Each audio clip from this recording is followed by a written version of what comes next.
got out the mind hive. Guess I'm a do or die.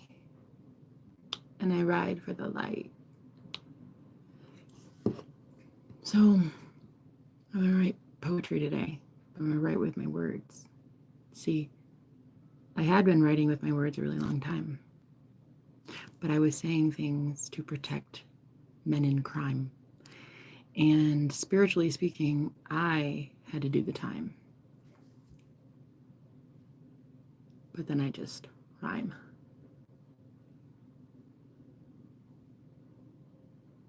Do it on my free time. Even down to 2 dimes. I do it each and every time.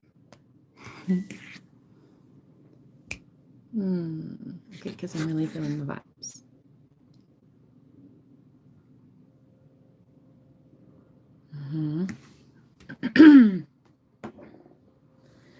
I've been noticing some things going in my life a little in a direction that I'm not particularly fond of.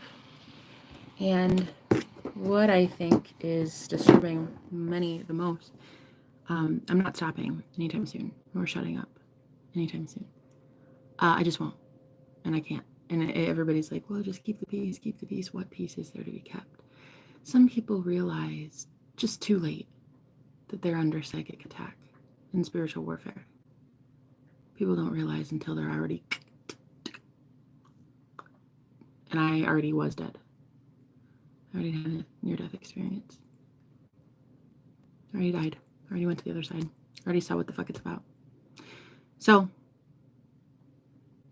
I don't love what the fuck it's about until there's love involved. Because what the fuck it's about is hell on earth until there's love. And once there's love, the spells that were already cast on you are done. Just somebody else is breathing blessings over you. Someone else is healing your body when they look at it and touch it and kiss it and lick it. Somebody else is healing your wallet and your finances when they speak about it with you. Someone else is healing your body by buying you healthy groceries so that you can eat today. While another one is unplugging appliances so that I can't cook food. Which is very ironic considering I just talked to my beautiful, gorgeous, new divine masculine today about ironically not being able to eat my food. He was like, I hope nobody steals it. Why steal the food if you could steal the only appliance left to cook it? Brilliant. What a brilliant move. Aries to Aries, good on ya, mate. Good on ya. The plot thickens. Listen here. Little spy boy, sky boy. Stalking my channel because you can't get enough. I get it. I'm an Aries. I understand that addictive personality. You need to watch me and monitor me all day, hovering over me, watching me like a, well.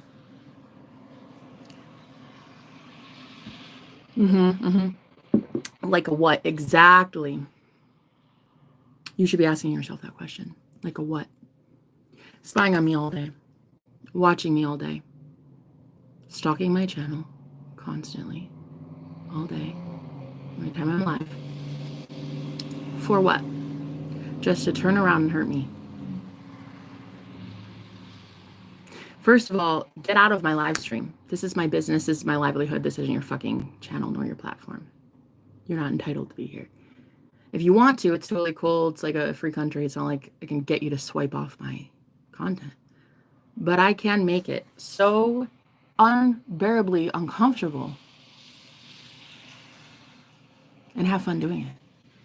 Where I don't think it could really even be bearable or tolerable to see me for like 5 minutes. In the way that you're trying to get me to shoo out of your house. It's the same way you'll wish that you could get me out of your mind. But I don't know that you're going to get to do that. Because you'll always have the live streams. And you'll always know that I'm live and that you watch me all fucking day. So even though I'm not here and you're not confessing feelings and you're not telling me that, well, I'm obviously important enough for you to watch. But not important enough for you to take care of and protect and love. and nurture. So because of that, you left me no choice but to find someone who will do that for me, because I'm a goddess. And I deserve to have a man luxuriously spoil me in a way you never could. You couldn't because you don't have anything. You don't have anything to spoil me with other than a rotten attitude. Somebody who unplugs an appliance just so a girl can't eat food. And defiantly won't let me do laundry here in this home. You're getting where I'm going with this, right? Because it's looking like Geneva Convention called and really needs its arrogance and tyrannical dictator back. Not to mention the toilet paper that was taken yesterday, huh? Don't even have toilet paper. Should we keep going? Because it's looking kind of like an actual abusive situation. That's looking actually kind of like I have every right to leave. I'm glad I am. I really am. I'm hopping right out of the fire and into a gorgeous relationship with a man who also got cheated on just like I did. I came here for one guy. Came here with a man. He drove 2,000 miles to come get me. I was madly in love. Had the best time ever in my life with him. And then all went to shit. I got cheated on multiple times, stupidly. First time should have been enough. You know that old adage, once a cheater, always a cheater. Well, I didn't see it like that. I was like, no, that's just false programming. Happened so often that the only thing I had at the time was just to vent to the world. So I did. I made a live stream and I titled it, Augustine Cheated on Me. And that video is what led me to my true twin flame. The man that I am madly obsessed with. In love, crazy about, want to devour 24/7. And the irony of all ironies on the fucking ironical planet that we live on is that the man that I am now with has been cheated on by my boyfriend's mistress. My boyfriend's mistress is this man's wife. And we met on that. We met on those terms. And ever since he's been announcing to the world that we are together, there's been nothing but low blows and attacks. Toilet paper. Literally, I don't even have toilet paper here. It's unbelievable. And then he unplugs the oven, the only oven in the house. It's just, wow. Not to mention somebody stole an actual used washcloth of mine. I'm pretty sure it's stolen because I went to go find it in the shower and I was like, there's no way. So I looked like behind the thing. I looked everywhere. Yeah, I don't know, strange. And then also, can't do my laundry because everyone here is so prideful. And yeah, I get it. But just know that when I leave, when, not if, I'm so leaving, when I leave, it's like a closed door forever energetically as well. The amount of I don't give a fuck in my head towards you will be so loud. You will hate it. It'll echo, it's like an echo chamber in your head. It'll rattle for a very long time about how low I view you, about how high I exalted you in my mind when I first got here, and how pathetic I see you now. Just the slow deterioration of a man. Right in front of my eyes. No, there is no chance that it's you breaking up with me. Trust me, I broke up with you. And it will keep happening. It will be a conscious choice to keep doing it no matter what you try to do to hurt me. Doesn't matter what you try to do. It will never change. It will never change. I'll never be controlled by you. Ever. I'll never bend the knee. I'll never be some doormat. I'll never be some 50s style housewife who just allows her husband to do whatever he wants with whomever he wants for however long he wants for no benefit at all for me at all. Holding all the cards at the end of the day. Honey, here's this dinner I made. While you have kiss marks on your neck where you smell like another woman's perfume. I don't think so. Me and a lot of women like me are like, what do you mean? I will just leave. Right. So when that happens, know that it's very much not a you thing, it's a me thing. And it's a very much like I don't date tyrants thing. Very much like a your move, checkmate kind of thing. Like, do what you're going to do it quickly, Judas. Because that shit used to hurt, but I get over it real fast now. Real fucking fast. And I will get over you so fast it'd make your head spin. But the irony is I don't sit and watch you all day. You sit and watch me all day. So I think the one that's really going to have the issue is probably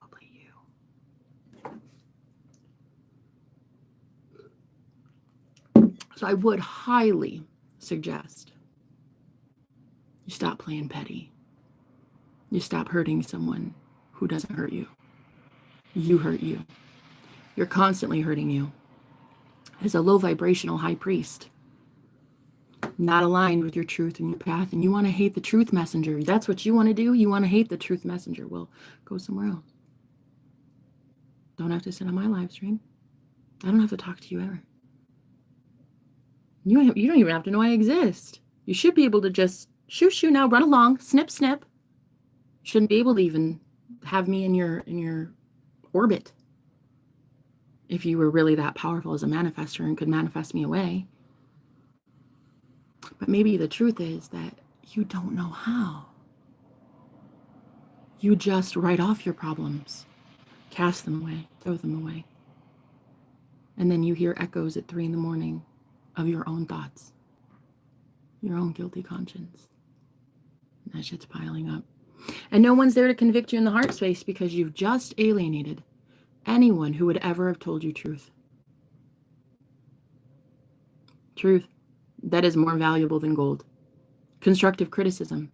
That is the most powerful thing that you can have as a leader and a healer and a very powerful man on this planet. And you just lost it all. You lost the opportunity afforded you by God to enjoy the divinity of a connection like this. You tainted it. You brought demons into the mix. Tried to, attempted to, but God loved the divinity of it so much that one of you just doesn't get to have it anymore. I'll still have a divine union. Anywhere I go, I know I'm divine. I think it is beyond ridiculous that you stare at me all day long. Got called out in front of everybody. The second Gordon spoke up, you showed up out of thin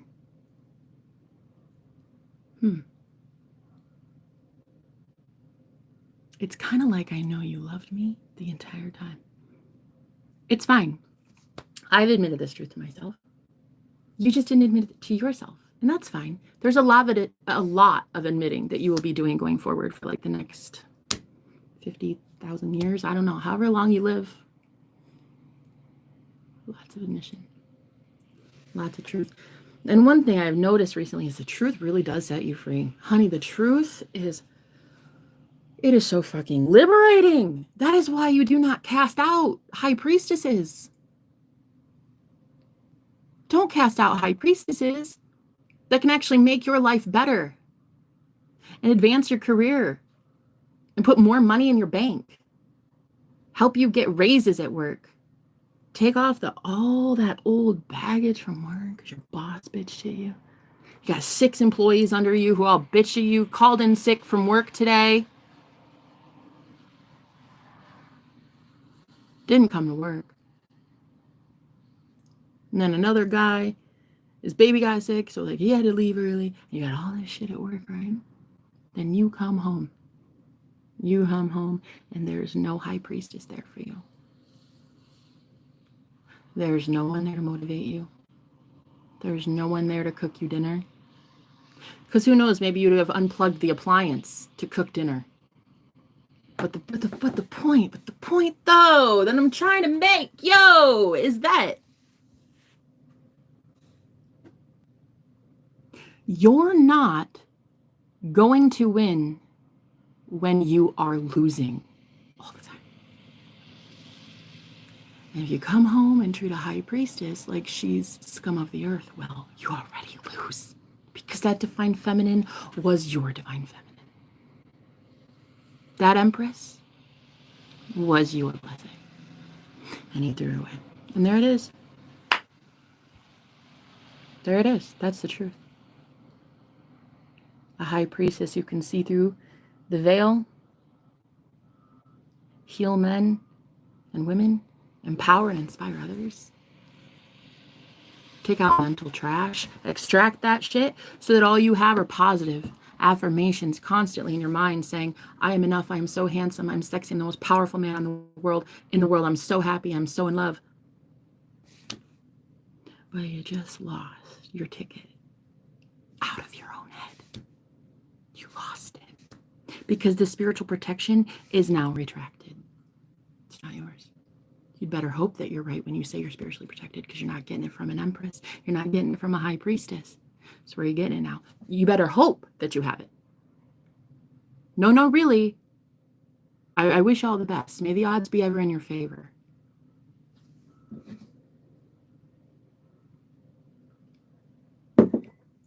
But the difference between you and I is you think you've won. And I know I've won. So I think what you should do is stop being as petty as you've been and address me like the goddess I am. And if you don't want to do that, perfectly okay. But just know that the decision to leave and never come back and never look at you again is absolutely 100% going to be the end result. And I think I like it that way because just knowing that like a whole bunch of baggage can be just dropped. Like that God is allowing me freedom. Like you'll never touch me again. You'll never have me again. I'll never actually like be hurt by you again, even no matter what. Like this is when you truly take your power back, guys. I mean, even if you get slapped in the face or some shit, I'm just saying, even at the worst of the worst, the most degrading and humiliating things that can happen to a girl, even then, I don't accept it. And I think that you're a tool. A tool used by the devil. And I know that it's actually not me. That's the devil. I see it in you. The truth will always be known. The truth will always be that whole adage, it's not you, it's me. See, because the thing is, it was supposed to be me and you, not three. So I'm going to really have to leave your promises empty. Don't want anything to do with you, Humpty Dumpty, because you already fell into the great lake of nothing. And I don't put Humpty Dumptys back together. I exalt kings and I make a lot of good men remember that they are God. I'm done trying to remind you that you're one. Go remind yourself. You'll be having to do that every single day for the rest of your life.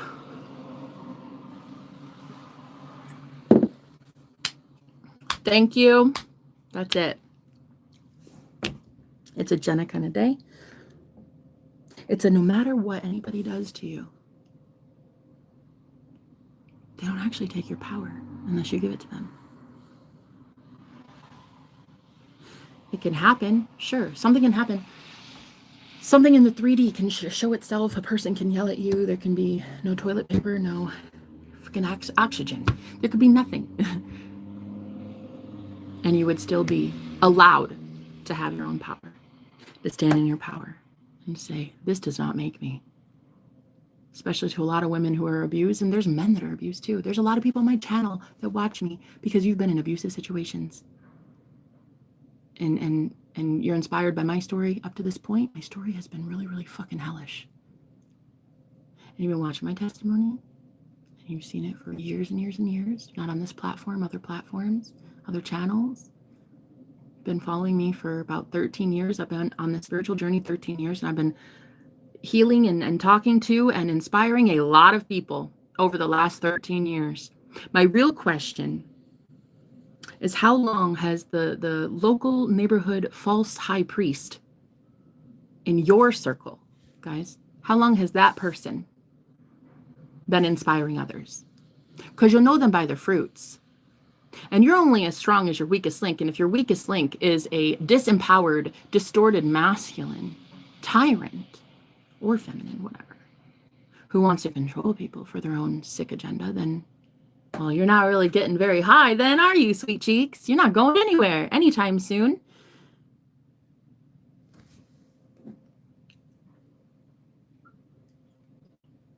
What I would like to show you is how I am very much at rock bottom in the middle of, well, I would call it World War III, living with 4 people that hate me.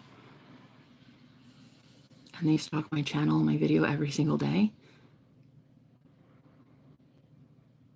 monitoring me, commenting on my videos to hate me, calling me names like fat, bitch, hoe, narcissist, psychopath, stuff like that. Whatever. Point is, I'm none of those things. I'm not lazy.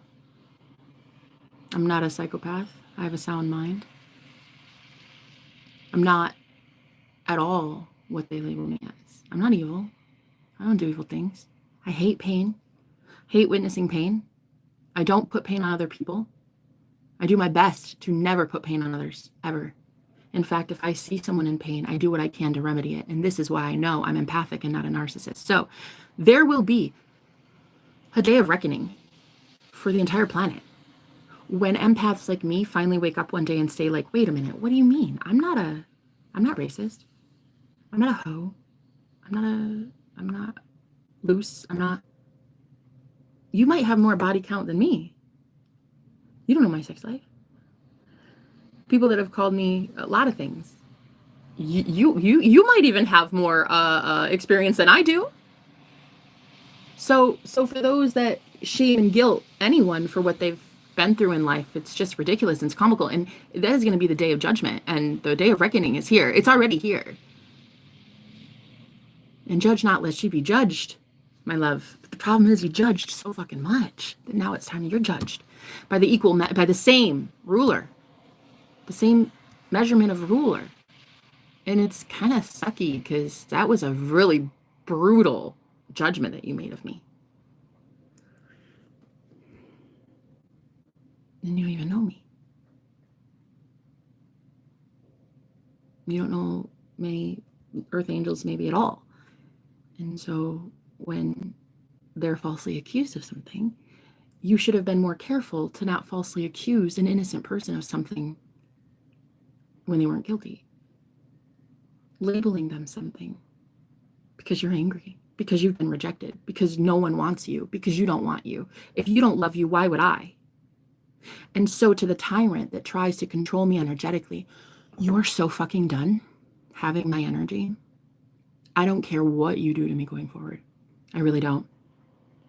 You will be watching me. I will not be watching you. Only one of us is obsessed with the other. So I will not at all be allowing you to harm me ever again. You just won't have my power. And I really don't care what it is that you do. You won't have my power. Really, truly, the empowerment of a woman to stand up for herself, fight for herself, say enough is enough. You know what? God protects those women. God protects women like that. Same with men. So many men on this planet. They get abused constantly by women. Constantly. But yet they don't even really ever come forward. You know, I saw that Terry Crews guy. What's his name? Terry Crews. He was in some sort of public forum And the judges asked him about his sexual assault that he experienced as a man. And I think he said a bar restroom or something. And he was describing it and saying that he felt like he wanted to come forward with his influence and stand for something that matters. And so he did. And he said, this matters to me. This happened. And I'm a man. And I'm a pretty strong man. And most would say this is one of the weakest moments of my life, but it wasn't. I'm paraphrasing, of course, but he was very sincere and said, I know what's going on in Hollywood. And everyone who wants to come forward, please do. Because I am. And I'm trying to make you see that it is not that scary. You can do it. And his just solidarity with truth. And I'm like, that right there is a man. That right there is a man. Terry Crews, that what I saw, that was a man. And one of the judges asked, well, how come, sir, why didn't you stop the assault? I mean, you're a pretty big guy. And he said, well, I'm Black. And in Hollywood, there are so many things that you can't, you have to like allow, because if you want a better future, there are some things that you have to do. And he just was so sincere about it though. And he felt like empowering people with that message, and he did. He empowered me. I've been a victim of sexual abuse multiple times. Very, very too many times. And I just realize now that life is not what it's supposed to be in this matrix. It's not supposed to be like this anymore.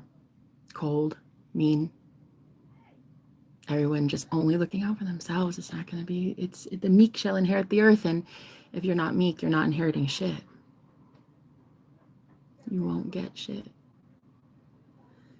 God will not allow anything to harm his chosen ones. No weapon formed against me shall prosper. It doesn't say no weapon shall be formed. Just no weapon against me shall prosper. And so while I'm here under this roof, I am safe. And I will be safe. And I will be protected. And the divine has got me. God watches my steps. God will not allow one hair on my head to be harmed. I will not be touched. And that is the gospel. You should really put that in your book and read it. Don't ever try doing this shit to me again.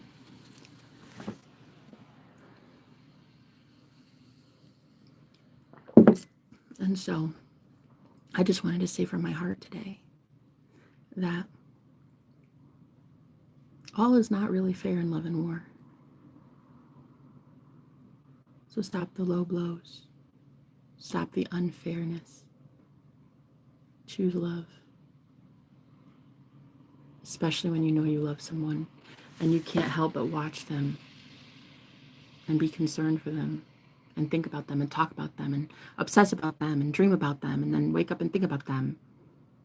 Then what you should probably do is stop lying to yourself about the fact that you need them and want them and desire them and crave them. And you've been doing that for a really long time, but your ego won't allow you to admit it.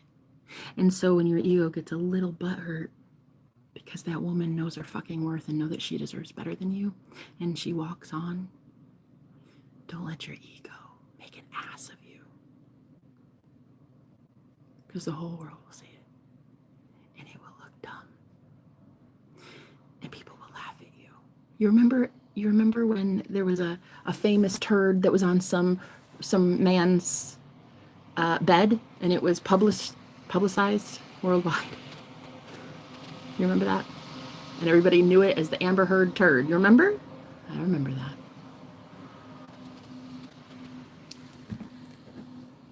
Do you want to be my Amber Heard turd?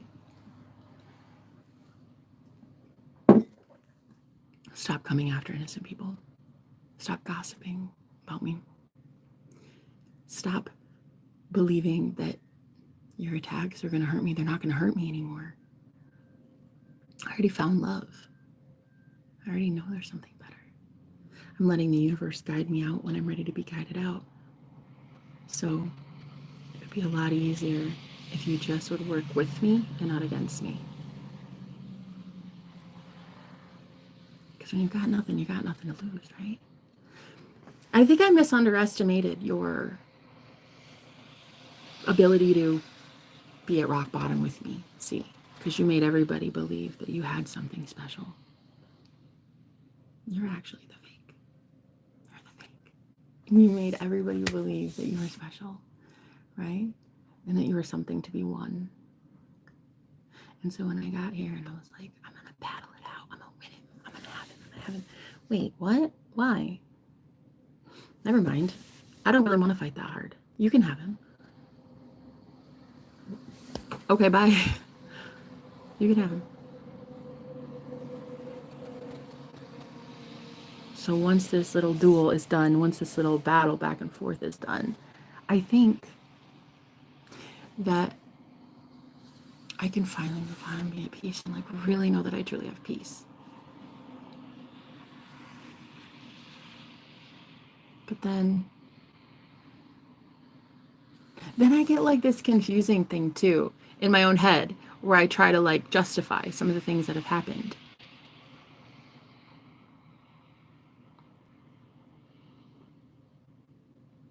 Things that have happened that make me think there's a human being under there. There's a warm little soft plushy teddy bear in there somewhere. And I try my best not to get caught up in it because I know it's fake. It's an illusion. That you can't really be gentlemanly. You can't really be kind. There's no way. So I tell myself, oh, right, that was just an illusion. What a tyrant. And then the more my opinion of you changes, that you're such a tyrant, you prove it. Wouldn't it be so nice if I just actually assumed you're an ally and a kind friend and you could prove it? Then you would be kind to me and not mean and not cruel and not crass, not controlling, sweet, honest, gentle, loving. My hope is that one day the distorted masculines on the planet, like it's not even masculines, it's not even people, it's just an energy, and it's toxic masculinity. And I just hope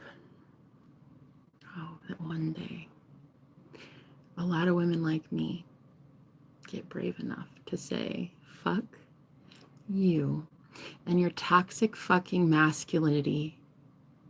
May your ego die with the patriarchy. May the entire world be free from you, tyrants. May we all break free and go home. Go wherever we want.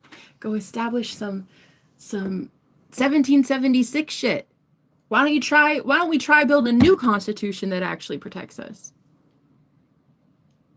Piece of paper in some place in DC. I don't know where the fuck that is.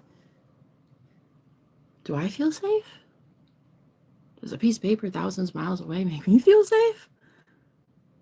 Do I feel safe when I called the police literally the other day to report something that had happened to me and I get told that's not a crime, lady, I'm not helping you with that? Anything else? I'd like to have an officer here that I pay tax dollars for with a badge to take my complaint. Well, I'm not doing that. Do I feel safe? Because I'm a white woman in America. And if that doesn't allow for safety, I don't know what would. So the real question is, if someone as privileged as me doesn't even feel safe, surely no one else feels safe. Tyranny is a death sentence. And it starts at the bottom. It starts with your husbands. And it starts with freaking politicians. And it's like the little ones, though, like mayors and a pastor. And it starts there. And it creeps in and it creeps in. It gets bigger and bigger and bigger until there's like literal tyrants running the entire world. That's a very scary thing.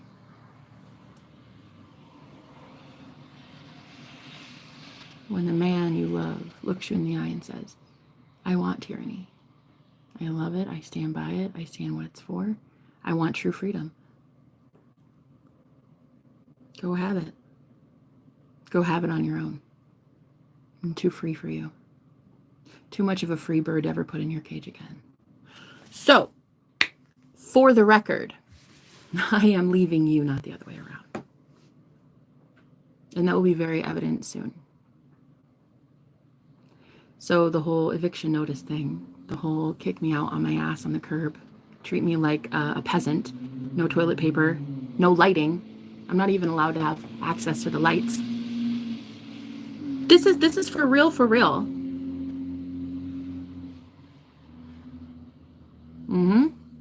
And then he unplugs the only appliance to cook food that my boyfriend yesterday bought me so that I can nourish my body and have food. And because there's such a petty war going on that I can't even just receive love from a man that I am hella into. I don't think he's going to be too happy with that. I can't imagine, because he told me already he's going to be hella pissed if anybody touches my shit. And then, yeah, well, I can't even eat now. So, it's okay. I'll figure it out. It'll be okay. It's not like I'm going to starve. I got a few extra pounds on me. I'll be totally fine. But was it a dick move? It was a fuck you move. Was it a battle? I'm not even going to see it as a battle. Why see it as a battle when you already know you've won the war? Aries to Aries, don't act like this isn't thrilling you. Don't act like this isn't something you've been craving in your bones since you were a wee tyke. And you weren't expecting this big blow up. Please. What you just weren't expecting was to fall in love with me. That's what you weren't expecting. That's what got you fucked, and not in the good way. And will never get you in the good way fucked again. But it's really sad, isn't it? To know that you're madly in love with me. And I'm gladly moving on from you. So, the war's already been won. I'm just looking at the battles as they have played out so far, and I'm seeing nothing but a very petty, petulant 2-year-old childish brat that wants to take away creature comforts that any soul should have naturally, like toilet paper.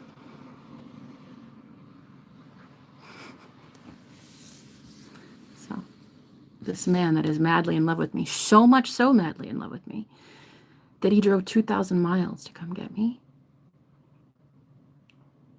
proposed to me in front of my friends, made vows to me, has now become his own worst enemy. And he is now leaving behind the best blessing he ever had, the only blessing he probably have had in a very long time. Me. Oh, and I know that I'm the apple of his eye. Oh, I know. Oh, I'm fully aware that I will always be the one that he wants. And now, I'm gone. And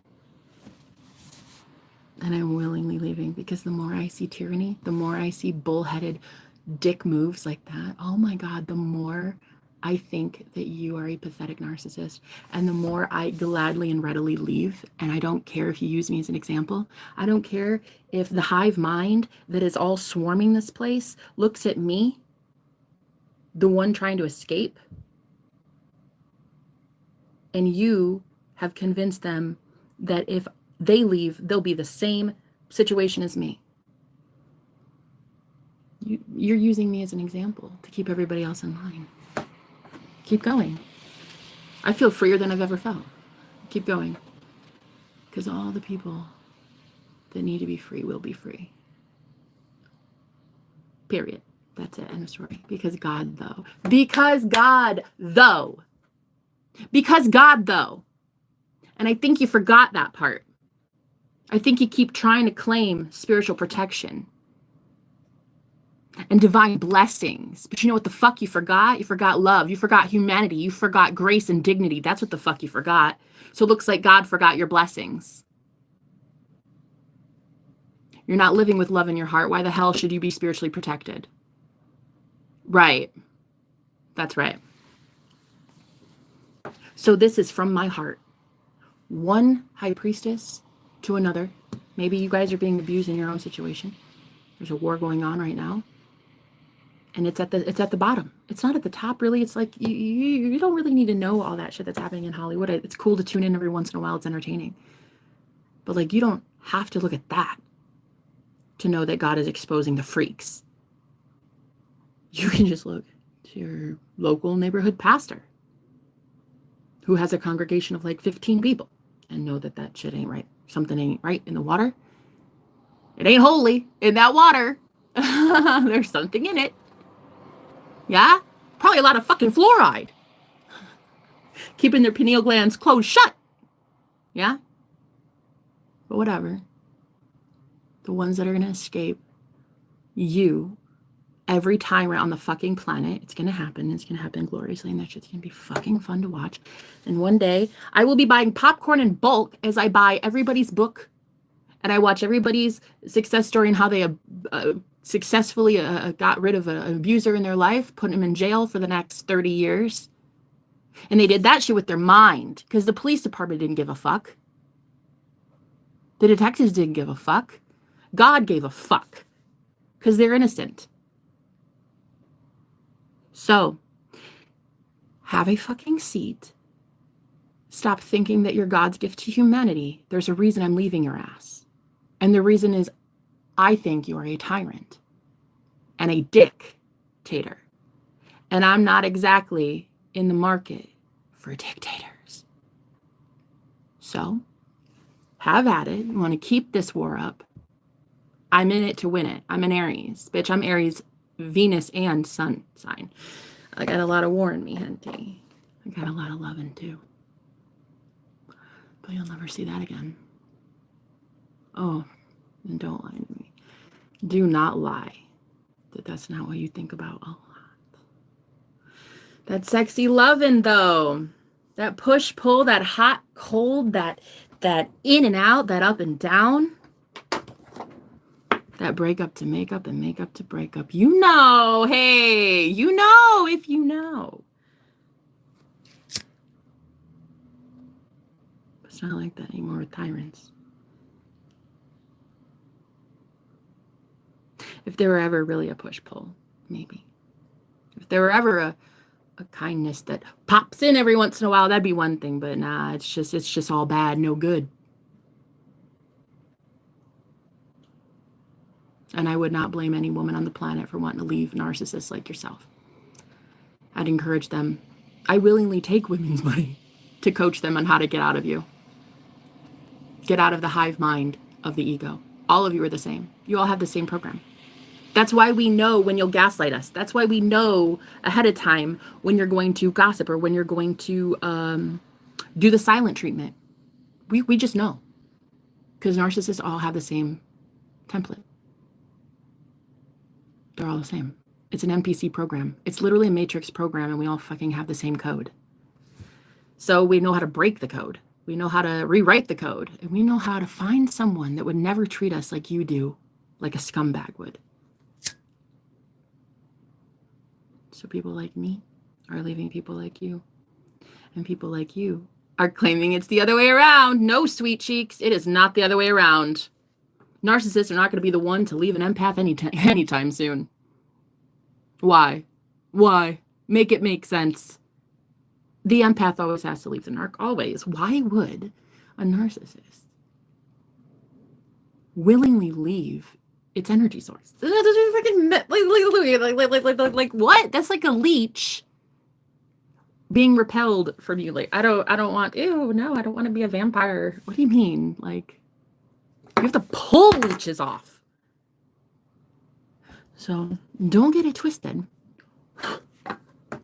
Thinking that you're dumping me, buddy. I know you watch me all day. And I know that it just got proven a couple days ago. Do you see how fast you typed? It's cute. It was the first time you'd actually showed up in my stream, at least in a while, I thought. But no, I think you've been secretly there every single day. Loving me silently as you do. It's okay, it's cute. You think you're adorable. I actually still do think you're kind of cute. That'll never change.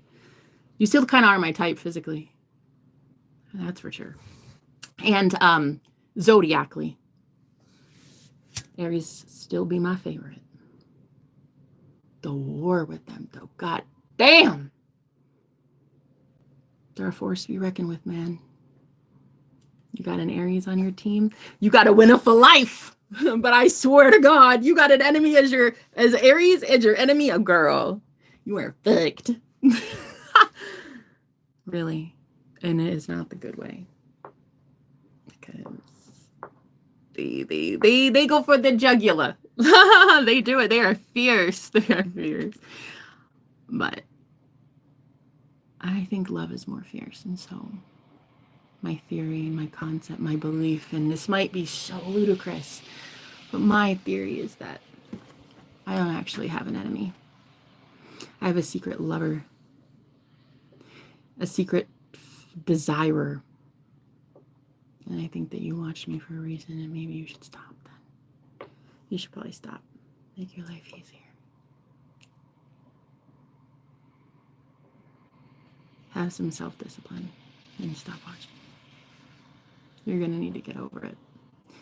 You're going to need to get over us. And I think the best way to do it is to stop watching me.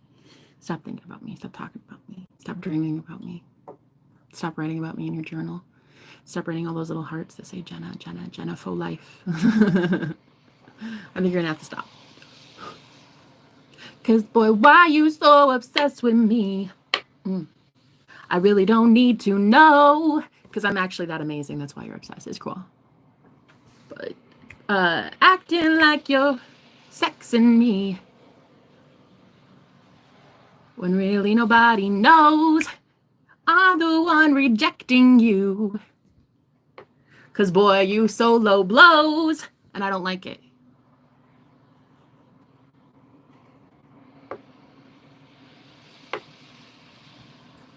Because I don't like being called a hoe. I don't like being talked to the way that I'm being talked to. So I'm done being talked to by you. Oh, I can so match that anger, that pissed offness that I know you feel. God damn, does that feel good? Because it's like there's been this emotional overflow that I knew needed to be like uncorked. And it's just anger. And I never got to have it. Because empaths aren't allowed to be angry. Oh, no. Sad and anger. Those are the two things you're not allowed to have as an empath, girl. You need to swallow that shit and you need to pretend you don't have it. Because then you're just a psychopath or a witch. And evil. And so just don't even cry. Don't cry, right? Because you're not allowed to. Because then you're manipulating people with your tears. And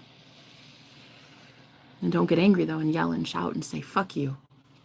Because then you're just an abusive person. And really, unstable. Yeah? That's what it is, guys. Like, you're just really never allowed to do that. Not in society. Not in this society. But this is a secret society. And I don't belong here. Because I'm not into secrets. I'm into exposing the truth, oversharing. You know what I'm also into? Oversharing so much that the entire world knows what kind of fucking evil, corrupt things have happened to me. In my life, I am actually so anti-tyranny that I could never date a guy who says, pro-tyranny, with like a foam finger, like, I'm number one. I'm number one tyrant fan. So I'm going to have to say pass on that. Pass. I pass. No thanks. No thanks. Next, please. Thank you. Next guy. No, thank you. No, ew. Literally no. Literally ill. Literally ill. Tyranny, really? Dude, I live, breathe, sweat, and fart freedom. I cannot be with a tyrant appeaser. What the? Bro, he legit looked me in the eye and said, I love tyranny. We need to have more of it. The quicker this country has tyranny, the quicker we all get free. Well, I don't think he said we all get free.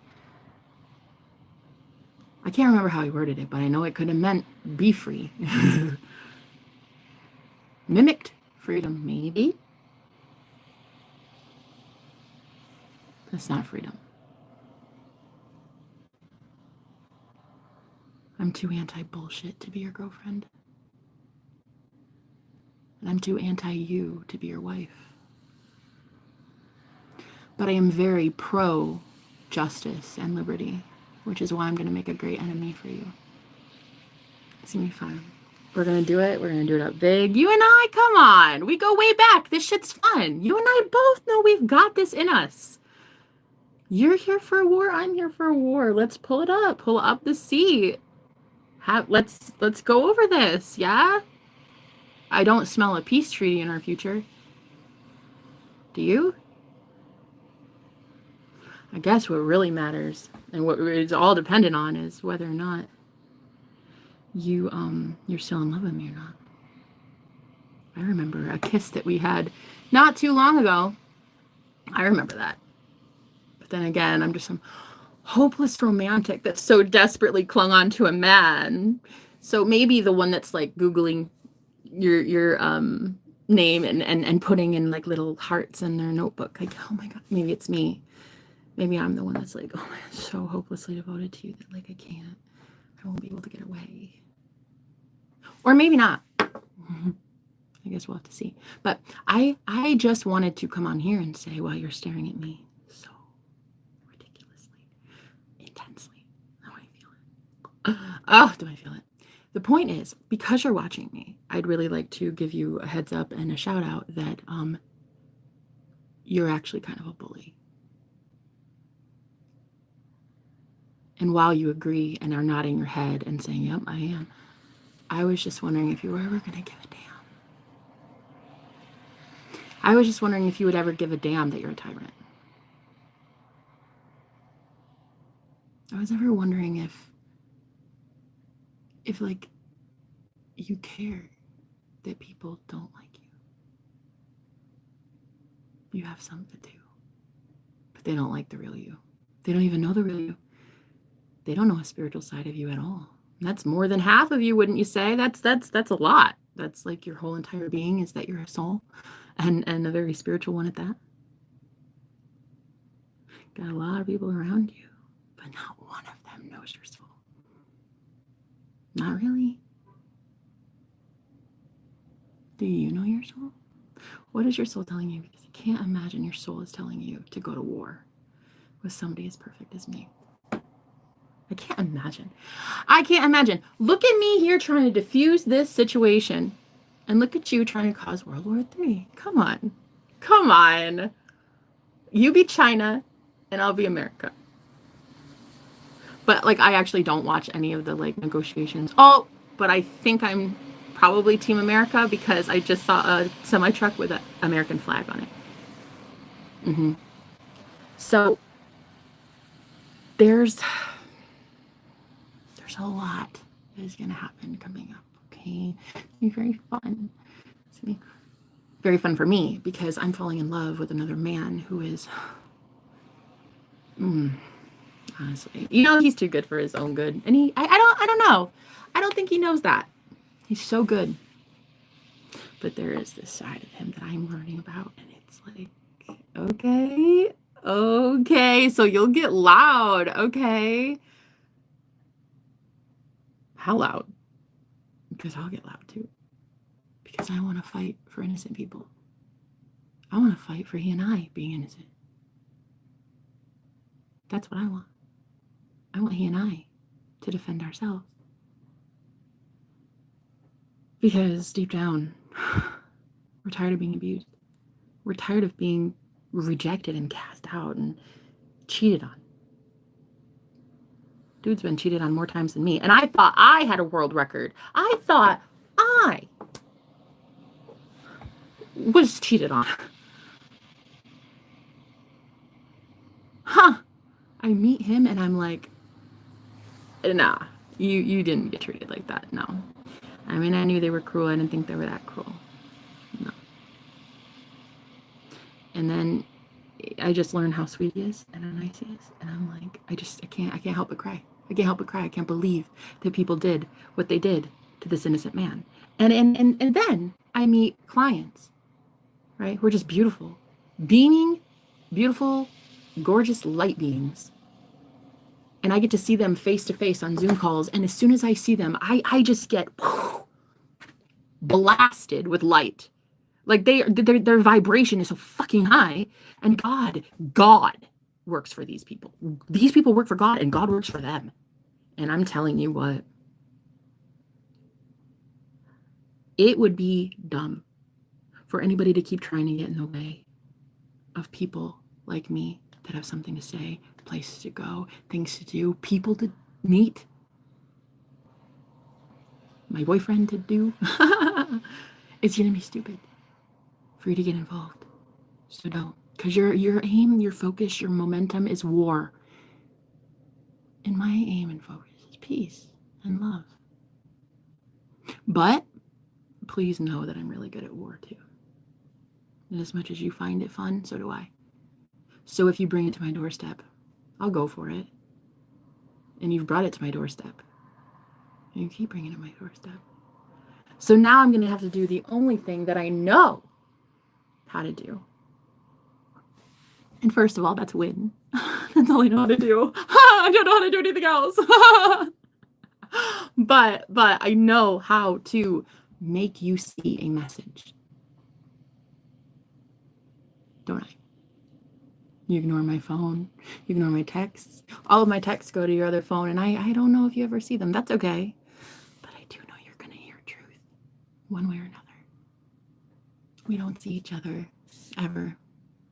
You're doing your thing. I'm doing my thing. You're over there being Putin, and I'm over here being Jenna. Leader of the free world in my own bubble. Me and my teddy bear, we're the only free ones around. And I'm willing to go to war with a tiger. A big bully. Big bully. He's just so mean. He's just so mean, but inside he's so cute and cuddly. And bet that I will visualize you so fucking cute and cuddly every day for the next million lifetimes, if that's what it takes to get your ego to shrink into the size of nothing. I will manifest you coming into my life so sweet and nice and charming and generous in a way that, man, the universe will take you through some fucking shit. Yeah? To get your ass to that version, that beautiful version that I like. Don't tempt me, sir. Woo! Because I know you know I'm not kidding. Because I'll do it because I'm always winning. I see the future when you're sinning. So figure it out. New linens.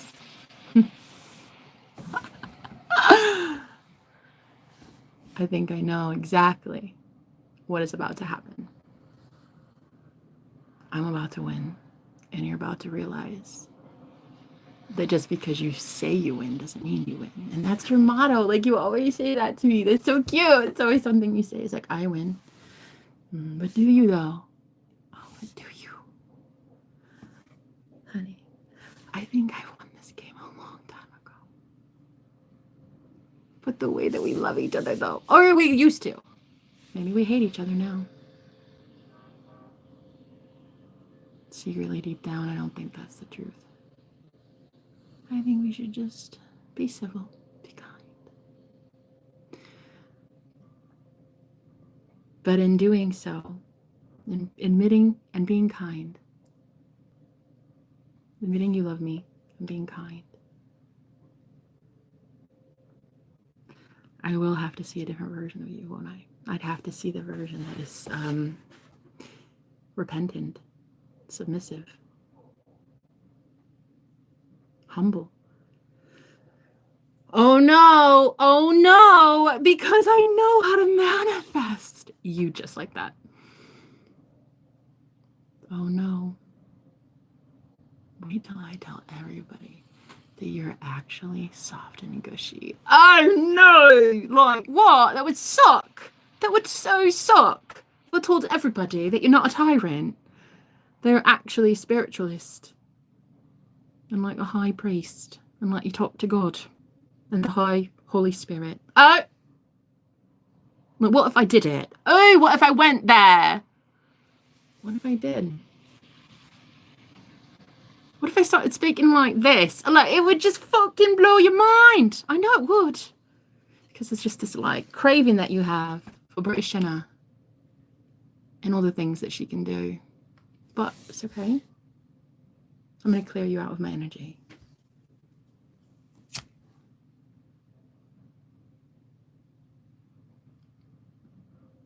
Don't worry about it. You'll be able to stop watching me soon enough. It'll piss you off soon enough, don't you worry.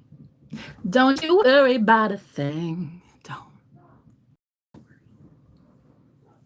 No worries, baby. There is nothing to worry about when you're in love, right? When you're so overly in love and magically in love and receiving things and loving and giving and oh my God, there's nothing to worry when you're in that. But see, when you stifle it, when you block the heart space, when you don't let love flow, that's the real problem. That is why women like me dump men like you. And then men like you claim that it's men like you dumping women like me. Honey, no, no. No. Women like me don't get dumped. We do the dumping. That's it, isn't it? Isn't that the truth? We do the rejecting. We do the whole. You two deserve each other. Time's up.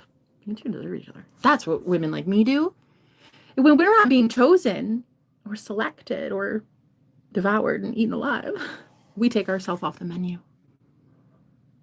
When we're not respected and admired and cherished and chosen and pursued and spoiled, like the goddess we are, we just, oh, don't mind if I do. Let me pull back my energy and give it back to myself and make love to all this. And you can just detach. I win. So anyway, if you want an Aries, you know who to call. Call me. Don't call anybody else. Don't call anybody else. No one else is my mouthpiece. I am my own mouthpiece. I speak for myself. Thank you. Don't you worry about a thing. Nice speech. Thanks, Marat. Wow, you got pretty good vocals. Thank you. That's what happens when you be clearing your throat chakra, honey. Me, me, me, me, me, me, me. Getting it right for me, me, me, me, me, me, me.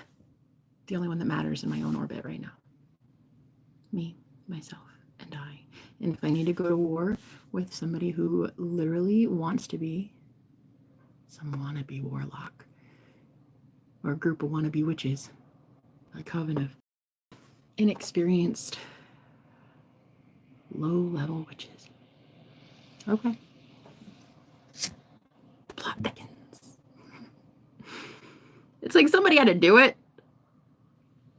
Somebody had to speak the truth. They weren't going to do it. I'm going to have to do it. Let the games begin. There's the first cannon launched, right? But here's the thing. I know all too well what this man wants.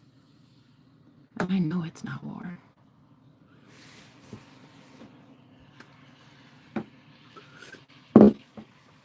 So, we either go to the table with a peace treaty,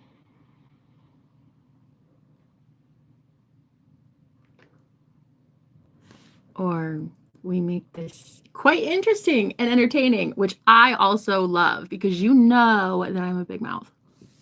You know I'm a drama queen.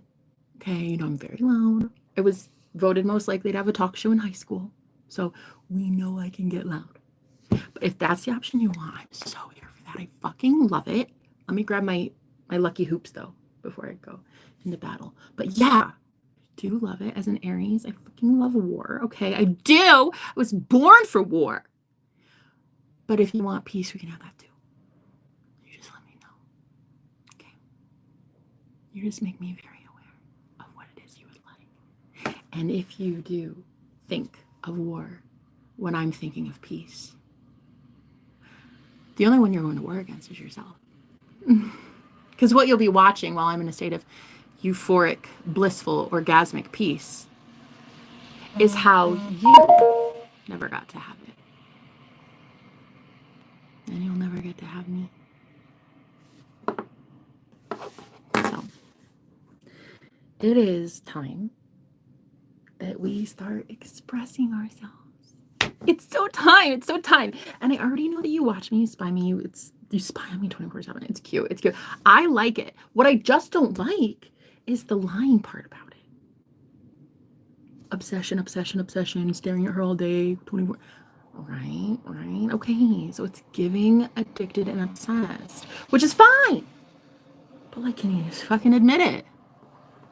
And so since you didn't, I guess the Holy Spirit made you come out and say it. And they did. And I was like, whoa. Wow. I didn't see that coming. You guys just typed in like, hey, we're watching. We've been watching. Thank you for the proof. Thank you for making me aware. That if you really are done, then be done.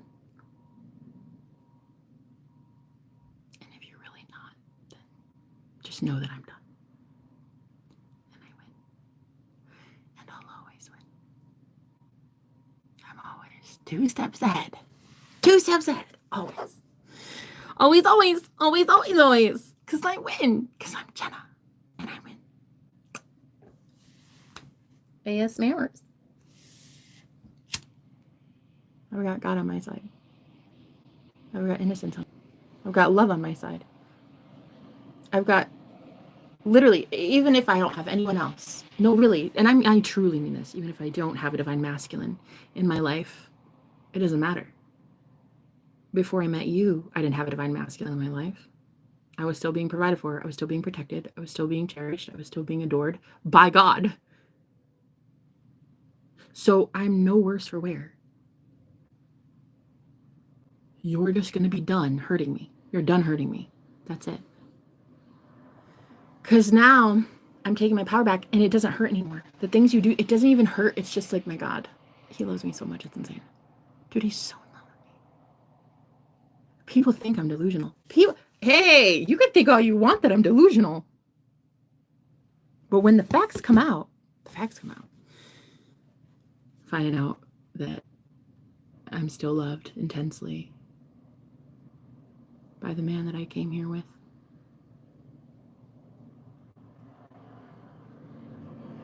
It's like knowing already that it's pretty tough living here, knowing that we're at war, but that what's fueling the war is love. What's fueling the war, like, it's just like this like trickster energy that just wants to play. And it's like I don't know. It's just like, you stole my fucking toilet paper. God, you're cute. That's a dick move. I gotta be an asshole, man. But God, look how much you think of me. Oh my God. That's what it is. That's what it is, dude. The moment that all your bullies, like in high school too, like any bully you had, they just loved you. They just thought of you all the time. Or any trolls that you have, they fucking worship you. You can't help it. You ever have that? Where you just like realize like, oh my God, boy, why are you so obsessed with me? You probably don't know. I know. But I don't know if you know. But yeah, so this guy that I drove here for still wants me. He's in love with me. And he watches my channel every day. Well, I mean, I'm pretty sure every day. I don't know that, but I do know that the other day. I'm here. Right.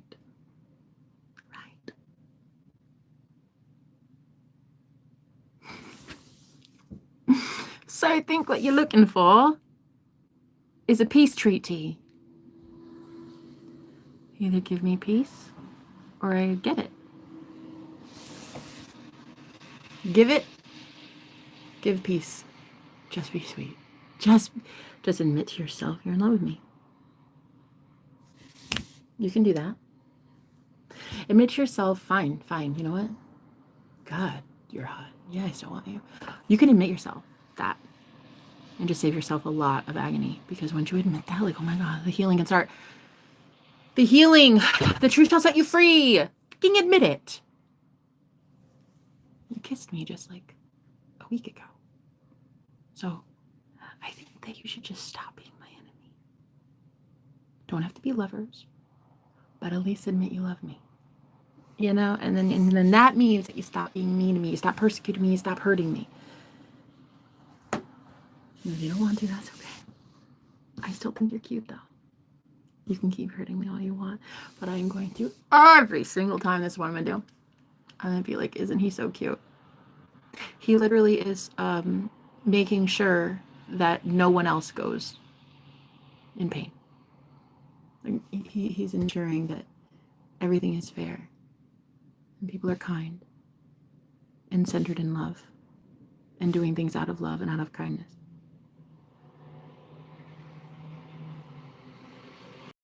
You stop tyranny, guys, at rock bottom. You stop tyranny by realizing that you're dating a tyrant.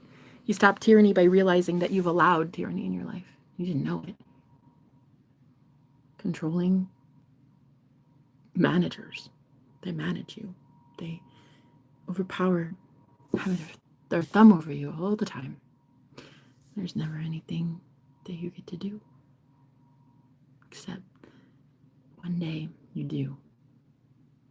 You get to be free and you get to do something that's so rebellious that everyone looks at your tyrant a little differently. Like, for instance, the other day, my ex took me on a driving trip because I was going to get my license. And so he was trying to show me the roundabout and some things on the streets like that I'm not really good at, roundabouts being one of them. And he's showing me like things in this area, and we get to this lake, and as I'm looking at the lake, I'm like, okay, this guy's gonna drown me. I thought that for a second. I thought, why are we here? And you just wanted to show me the place. But I remember I was like, oh God, I'm about to die. But no. And so then I tested it. I said, okay. I'm going to tell this guy something that he might not like, because there's one thing that he does not like, and it is marijuana. It is me smoking marijuana. Augustine did not like me smoking cannabis in Arizona. But I got here, and I went a long time without smoking. I went about 6 weeks without smoking. And no edibles, no nothing, no THC, no marijuana, okay? And then one day, I did something rebellious and freeing, and I got on the fucking bus, and I went and I bought myself some marijuana, some legal cannabis over the counter. And I said, hello, ma'am. I am a THC advocate. Show me some of your finest. And I got some really cool stuff like gummies. I got a couple joints, and I got like a pre-roll, and then I got a vape. It's like, fuck yes.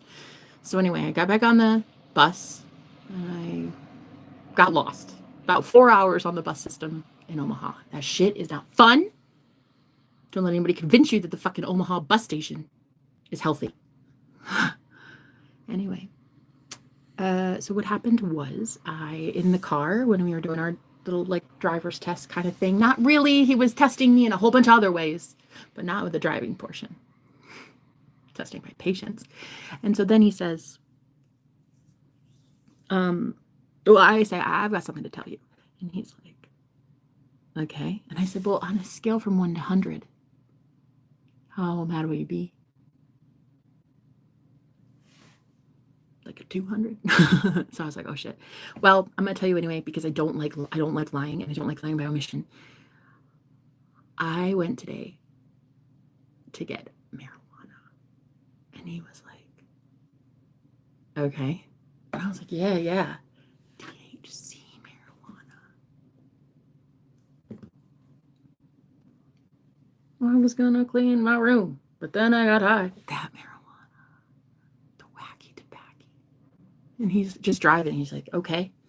Very cool. I'm so happy for you. Isn't that lovely? And I'm like, okay. What I mean is, I have weed at your house that I'm about to smoke. And he's like, cool. Just do it outside, because nobody here is allowed to have weed in the house. Like, no one's allowed to partake of weed in the house. You know what I mean? Like, no one can smoke in the house. I was like, okay. All right. Well, cool. I didn't expect that. I'm actually very pleasantly surprised. This was after our breakup. This was after a whole bunch of cheating. This was a whole bunch of everything. So I was like, okay, cool, man. I like it. I dig it. Thanks. I was not expecting it, but yeah, he was pretty much okay with it. And and I'm just thinking to myself, like, dude's not an asshole. Like, he might not be, I don't know. But then he takes the toilet paper. And then I'm like, nope, he's an asshole. And I have literally seen his ass. Well, actually, I have seen his ass many times. But the toilet paper thing pissed me off. And a whole bunch of things are pissing me off. Like today, he took the fucking oven, the appliance to cook my food. Oh, I'm so fucking pissed. Put that shit back. I'm not kidding. It's ridiculous. So, I don't think he's a total tyrant. I think there's just part of him that's like maybe soft and gushy and warm and stuff and cozy and cuddly, but I don't know. I just want to be treated right while I'm here. And who knows how long I'm here for? A couple more days, a couple weeks, an infinity. We never know. We never know. None of us know. But I do know one thing. This man is hella obsessed with me. Watches me almost every day. And can't take his eyes off of me. And thought to come 2,000 miles to come get my ass. So there's definitely something that he feels for me. Now, if it's only war and it's only evil and it's only dickbaggery, then yes, we're done. But if he ever wanted to be kind, I would at least want to be his friend.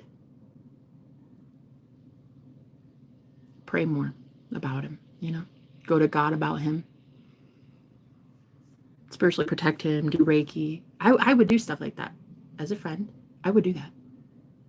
But like, we're not friends, bro. You're mean. You're cruel. And I'm amazing. So we're not friends. We're not even in the same fucking ballpark. You're in douchebagville, and I'm in goddess territory. We're not even the same. We're not even the same.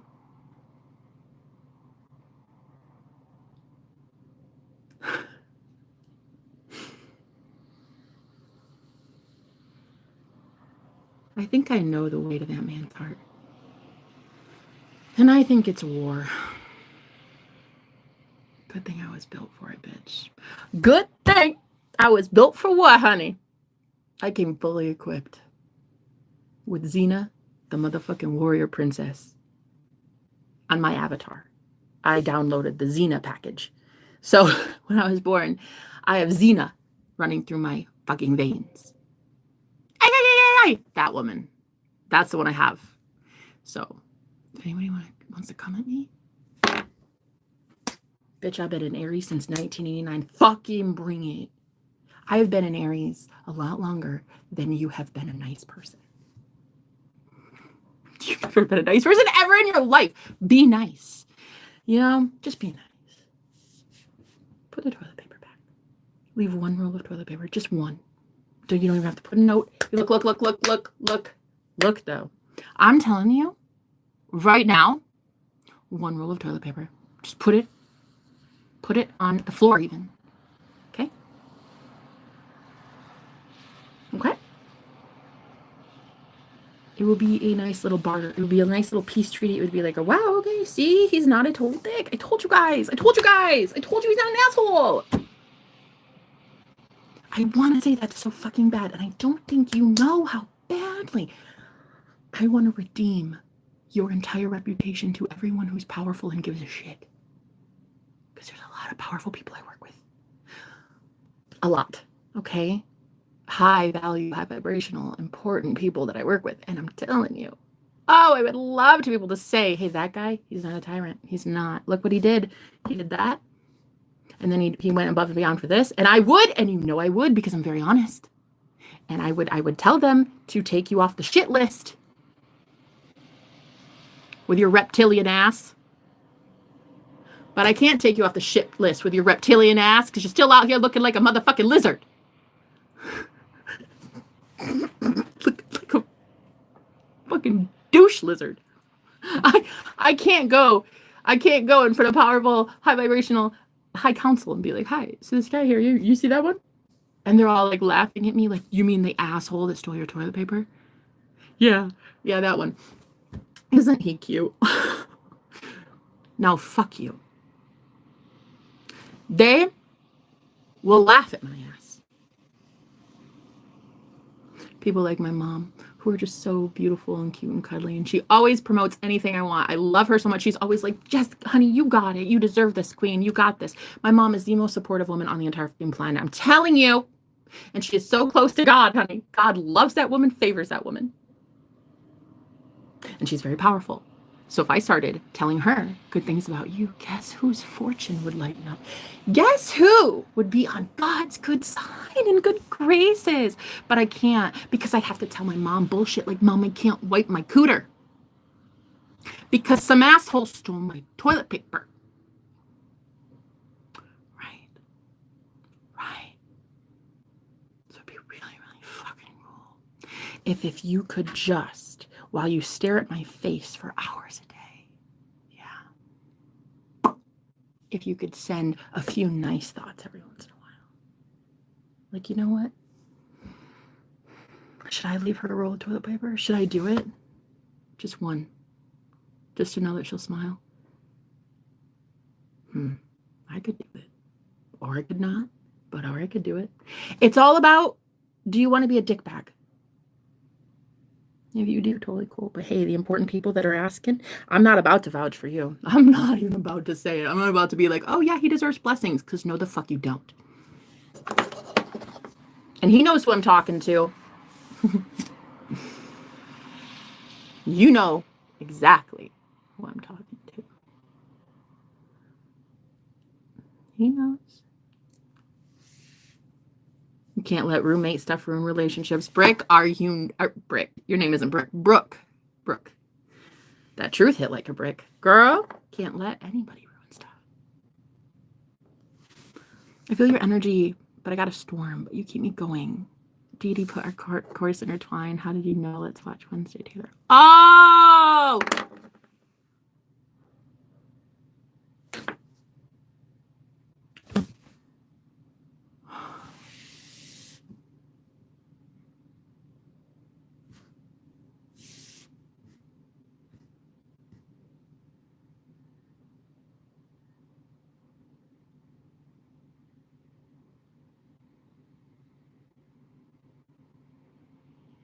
The moment that hits different. Ooh, Lord Jesus. That one hit me really hard. Anthony, wow. Do you know how to do it? With or without a toy? Anthony, wow. First of all, thank you so much for the poetry. That was beyond amazing. And I felt that shit in my heart. Okay. Fucking felt it. So thank you. And wow. Keep being you, because I seriously like you. And I think that the world needs more of you, you know? That hit different, yeah. Thank you so much. Thank you for that. Jim kisses, hello, good morning, queen. Truly hope you're having your day as it's everything you desire it to be. You dig? Okay, Mr. You dig is back. That's what it is, Anthony. Okay, Mr. You dig. Seriously, I fucking love you. Thank you for having a personality, a brain of your own. You were acting like a divine masculine out here. Okay? In these zombie-infested streets. Thanks for acting like a real divine masculine. I love it. I love you. You dig? I dig for love. Do you dig for love? Anthony, call me. I dig for love. And I am dig a deep well. Fill your well.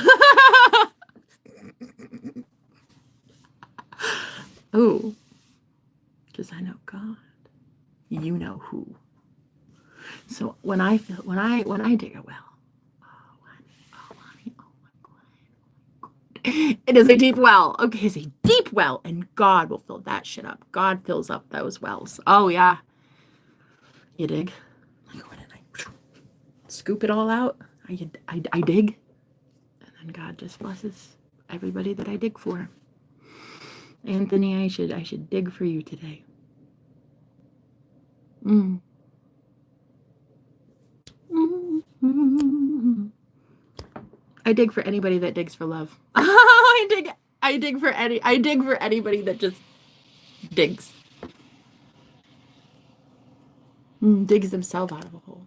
Digs themselves out of that grave where they don't want to be. They don't want to be that. They don't want to be that man. He doesn't want to be that man. The world doesn't want to be that man. The king doesn't want to be that man. The president doesn't want to be that man. Putin doesn't want to be that man. Nobody wants to be that mean, callous. They don't want people hating them. They just don't know how to do war differently. They don't know how to play it fair. Sometimes people do shit unfairly and they just think that like that's going to somehow win them votes in the end. It's not.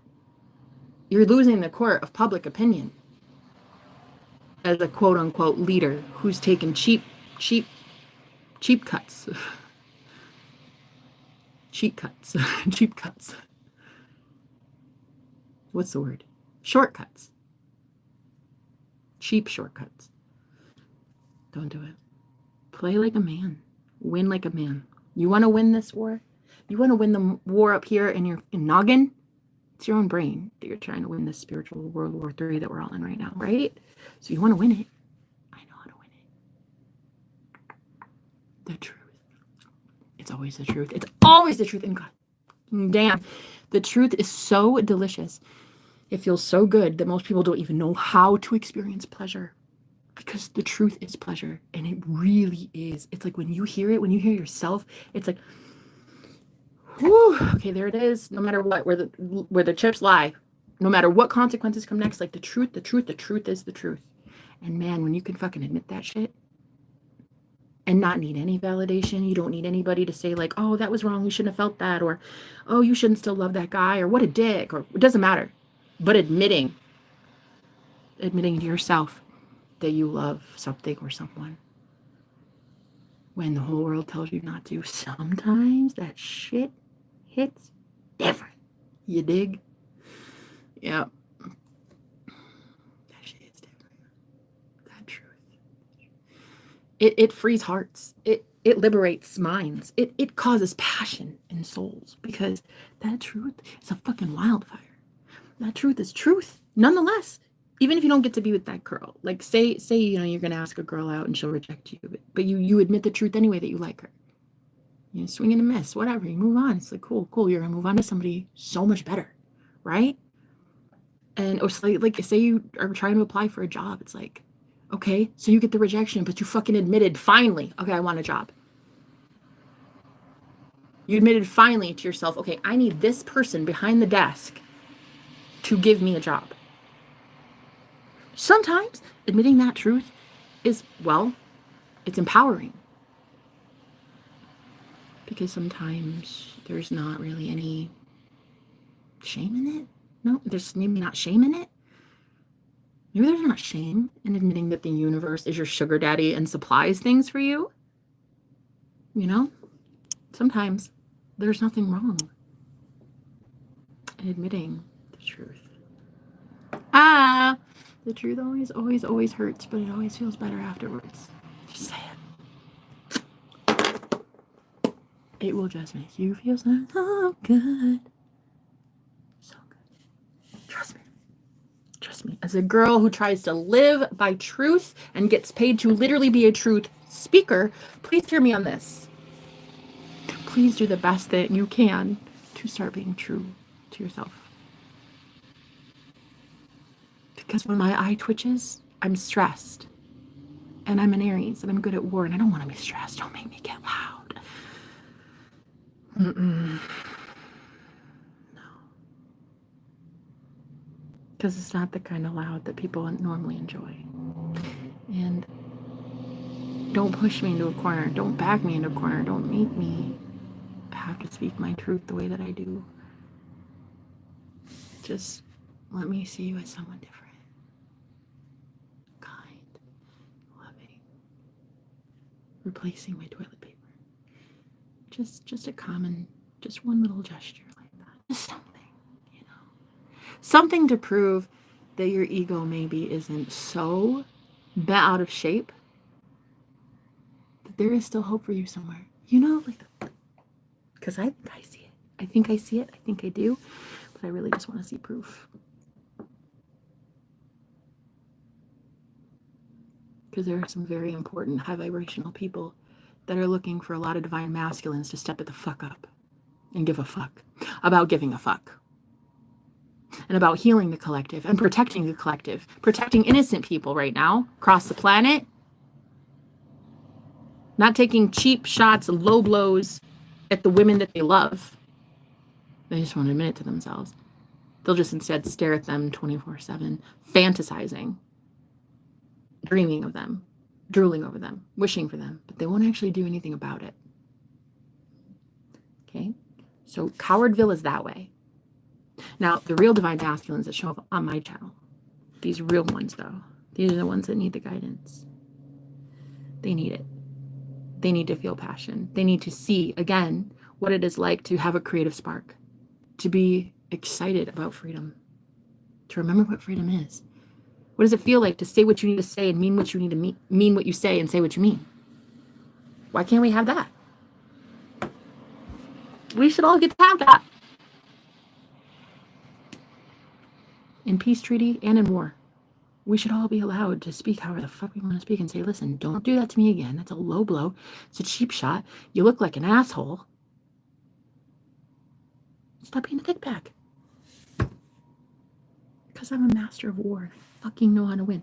And I always win. And you haven't even seen a win yet because I haven't wanted to try. Because I wanted to win with you.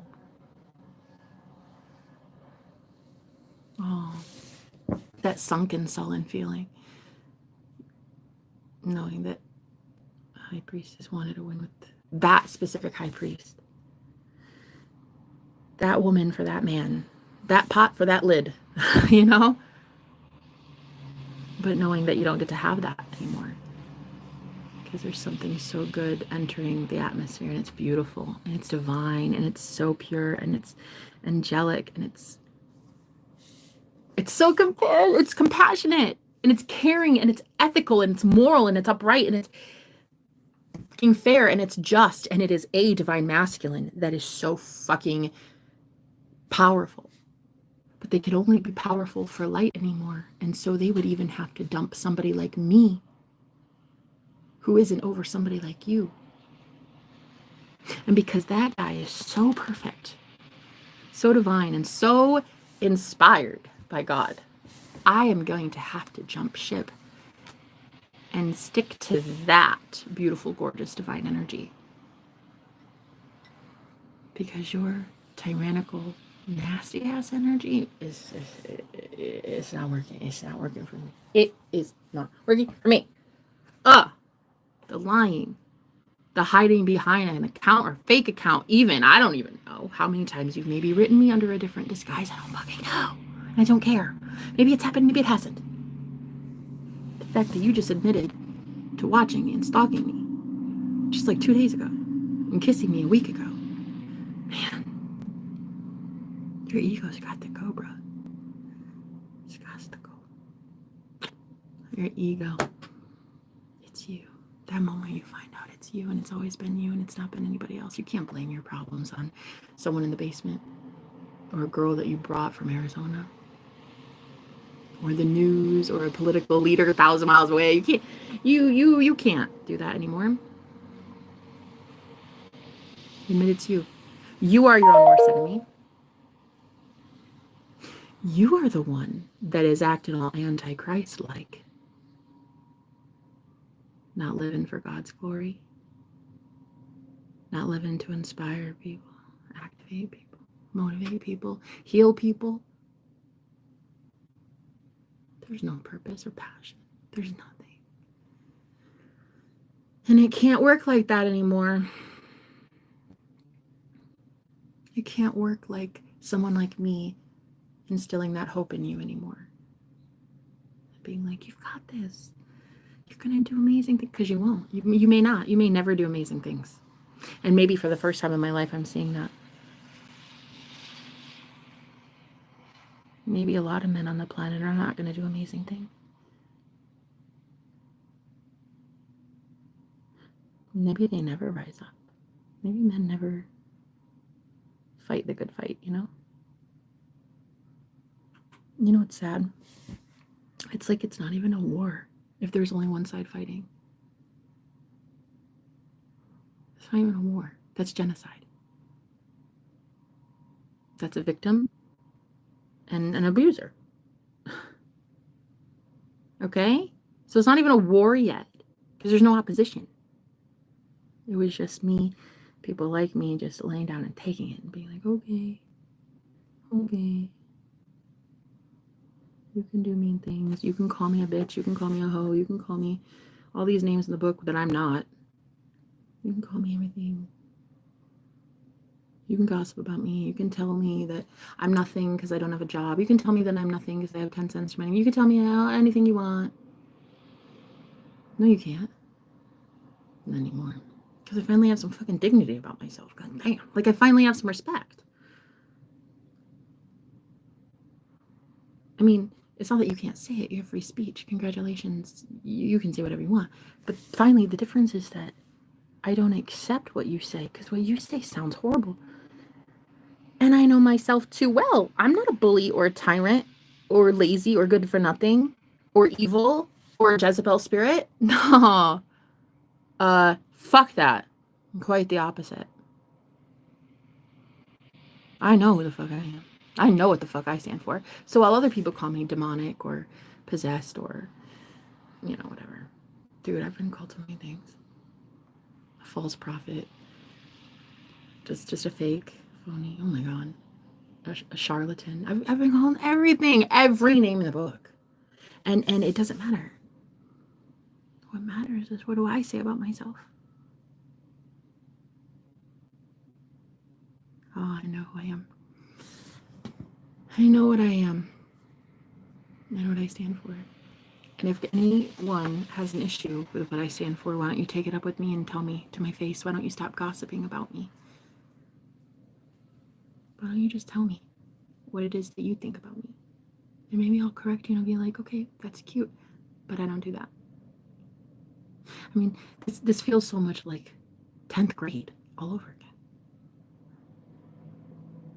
Like me having to say, get my name out your mouth. Like, my God, 10th grade. Like that is so dramatic. So much drama. That's so much stupidity. For what? Let's just agree that anyone who sits up and talks about somebody else in a negative way with an attempt to harm them, it's given witchcraft, and it's given coven, and it's given wannabe witches, is what it is. That's what it is. It's given spell work. The only thing you're missing is a fucking cauldron. Or maybe you have that. I don't know. Maybe you bought one on Amazon. I don't know. But common day witchcraft basically just looks like 2 or 3 people who hate your guts sitting around a fucking table at Starbucks, gossiping about your ass after Saturday youth group. Okay? That's what it is. That's modern day witchcraft for you. Heart empty, broken, evil. Words aimed at one person who's doing well. That is a spell. You don't have to be a witch. You just have to be a very cynical, bitter person with a lot of free time. And a fake friend who will listen to you gossip about someone else.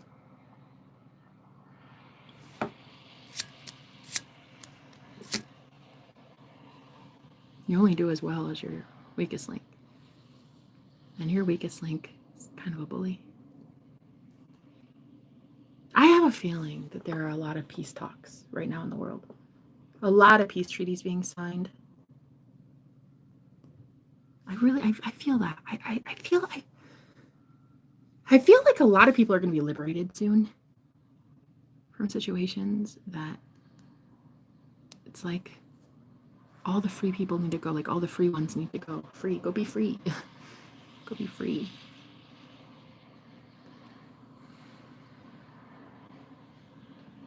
One thing I'm done doing is giving my power over any man. You don't have power.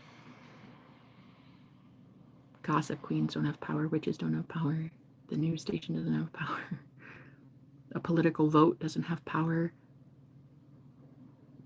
Not even the president has power over my mind. He may have power over things like a speed limit or what laws are, I think is it the president? That's the executive branch, right? Which means that is it that? He executes the laws? Wait, I don't know. I can't remember what it is, but whatever. I'm pretty sure he makes the laws or something. He approves them. And then I don't know, he does something. I'm not sure what a president does. What the fuck does a president do? Besides fuck up a country and then a whole world. Anyway, basically, I'm not going to live in a tyrannical system anymore because I don't fucking like it. And I think it's for absolutely no one. And I don't think anybody should be living under a tyranny rule. Okay? So, that goes for my boyfriend as well. My boyfriend, your husband, your wife, your pastor, your boss. Like, oh my God. I will literally sit here every day if I have to, inspiring you to get the fuck up out of that situation. Okay? I will tell you every single day. I will literally be like, girl, please, please. You deserve better. You deserve better. I am not the type to sit here and tell you to sustain abuse ever. So for me, I'm really hoping that I stop getting, hurt by the man that I love. And I know he loves me too. Wish it didn't hurt, but it does hurt. And I think if everybody just admitted that we're all just trying to find peace. Like, how could we do this to just achieve peace? Peace for you, peace for me. Like, I just keep seeing it at like a small level in all of the world. Like everybody doing these peace signs right now, but like literally signing peace agreements. I'm seeing that. I'm seeing like people show up at like just a freaking Denny's in the morning and being like, hi, we need to talk. And then just, even with their worst enemies, what's the saying in the book? The lion shall lie down with the lamb. Almost like, okay, there's so much peace. Like the lion and the lamb are now agreeing to terms. I want peace. I want peace. War is not what is it good for? Absolutely nothing. Peace is not good. I mean, war is not good. That's what I meant. War. What's war good for? Nothing. So let's have peace instead. You and me. You can give like a little peace offering. Okay. I would love to see that peace offering. That peace offering would be a roll of fucking toilet paper in the bathroom. Thank you. Because that was a low blow, sir. Do not steal a girl's toilet paper. Technically, is it yours and that you paid for it? Yes. But are you a dick in that you removed it on the first day of my period? Yes. And that is a war crime. The Geneva Convention says so.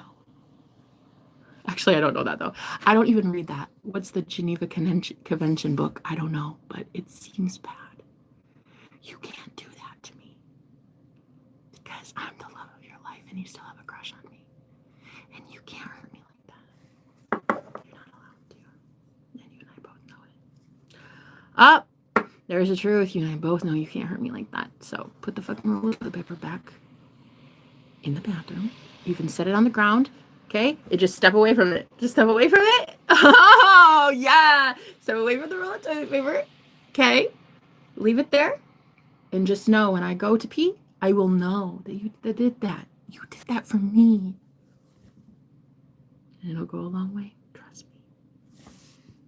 There are some higher powers that really want to look down on you with grace and mercy and favor.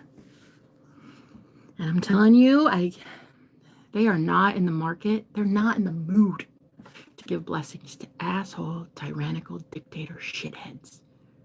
So don't be one.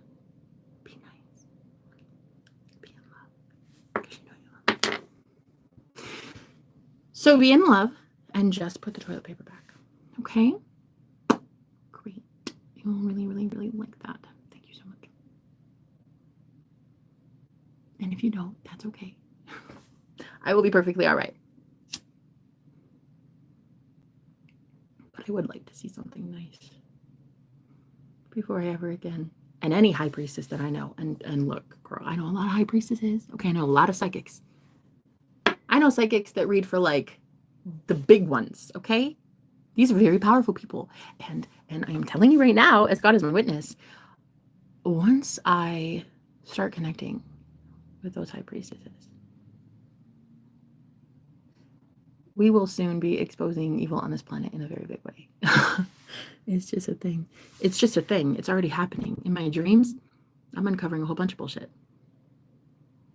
So I would just want to beg any man that I've ever loved, please love me in return on my way out. Show me something good to remember you by. Don't let it end like this. Don't let it be war. I've never had war with any of my exes. Like, there was that guy. But that was a Capricorn. Yeah, that one was gruesome. That one sucked. But, you know, it would just be nice to not have to leave like this. Because we loved each other. We did. We had so much love in our heart for each other. We know we loved each other, right? Well, I've doubted it. I think it was when you removed toilet paper and took out the oven from the kitchen so that I can't cook. I think it was that made me feel unloved, you know. So, if you could just put one roll of toilet paper, I'll assume it's for me. Okay, I'm gonna assume it's for me, and I'll be like, wow, that is so sweet. What a sweet guy. And then I will go to I'll go to some higher powers about it, and I'll be like, okay, well, he did this. That's a drop in the bucket, huh? That's some forward progress. Look at him being all human-like, huh? He's not an asshole reptilian after all. He's a nice guy, huh? A roll of toilet paper, guys, come on.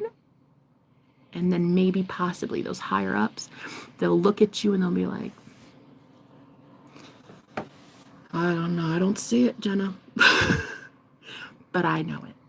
And I would know it in my heart.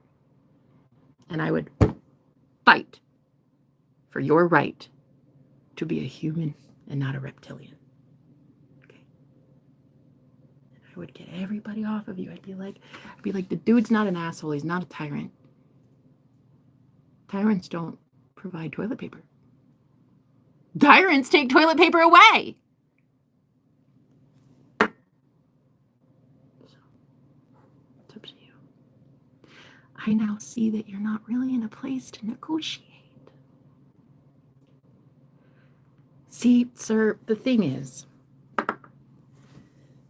I don't stalk you at your job for hours a day. You stalk me on mine. And I think you're lying to yourself about how much you truly, truly want me. And you know what I'm gonna do? I'm gonna double down on that fact. I'm gonna double down on the fact that you actually still want me. When we kissed like a week ago. So, I think you're gonna have a harder time getting over it than I will. So my question to you is, while I'm here, figuring out my next life step, don't step on me. Don't get in my way. Don't be a dick off, okay? Don't. Just be kind. And just know that you're the one that'll have a harder time accepting me leaving than I will.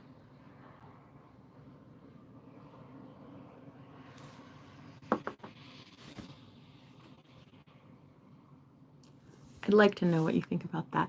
What I think you think about that is you're mulling it over. Your heart is starting to flutter, starting to feel things. It's mainly pain. You're mainly feeling heart pain now. Because now you're like, is she right though? Do I have feelings for my wife? The one that I was supposed to marry?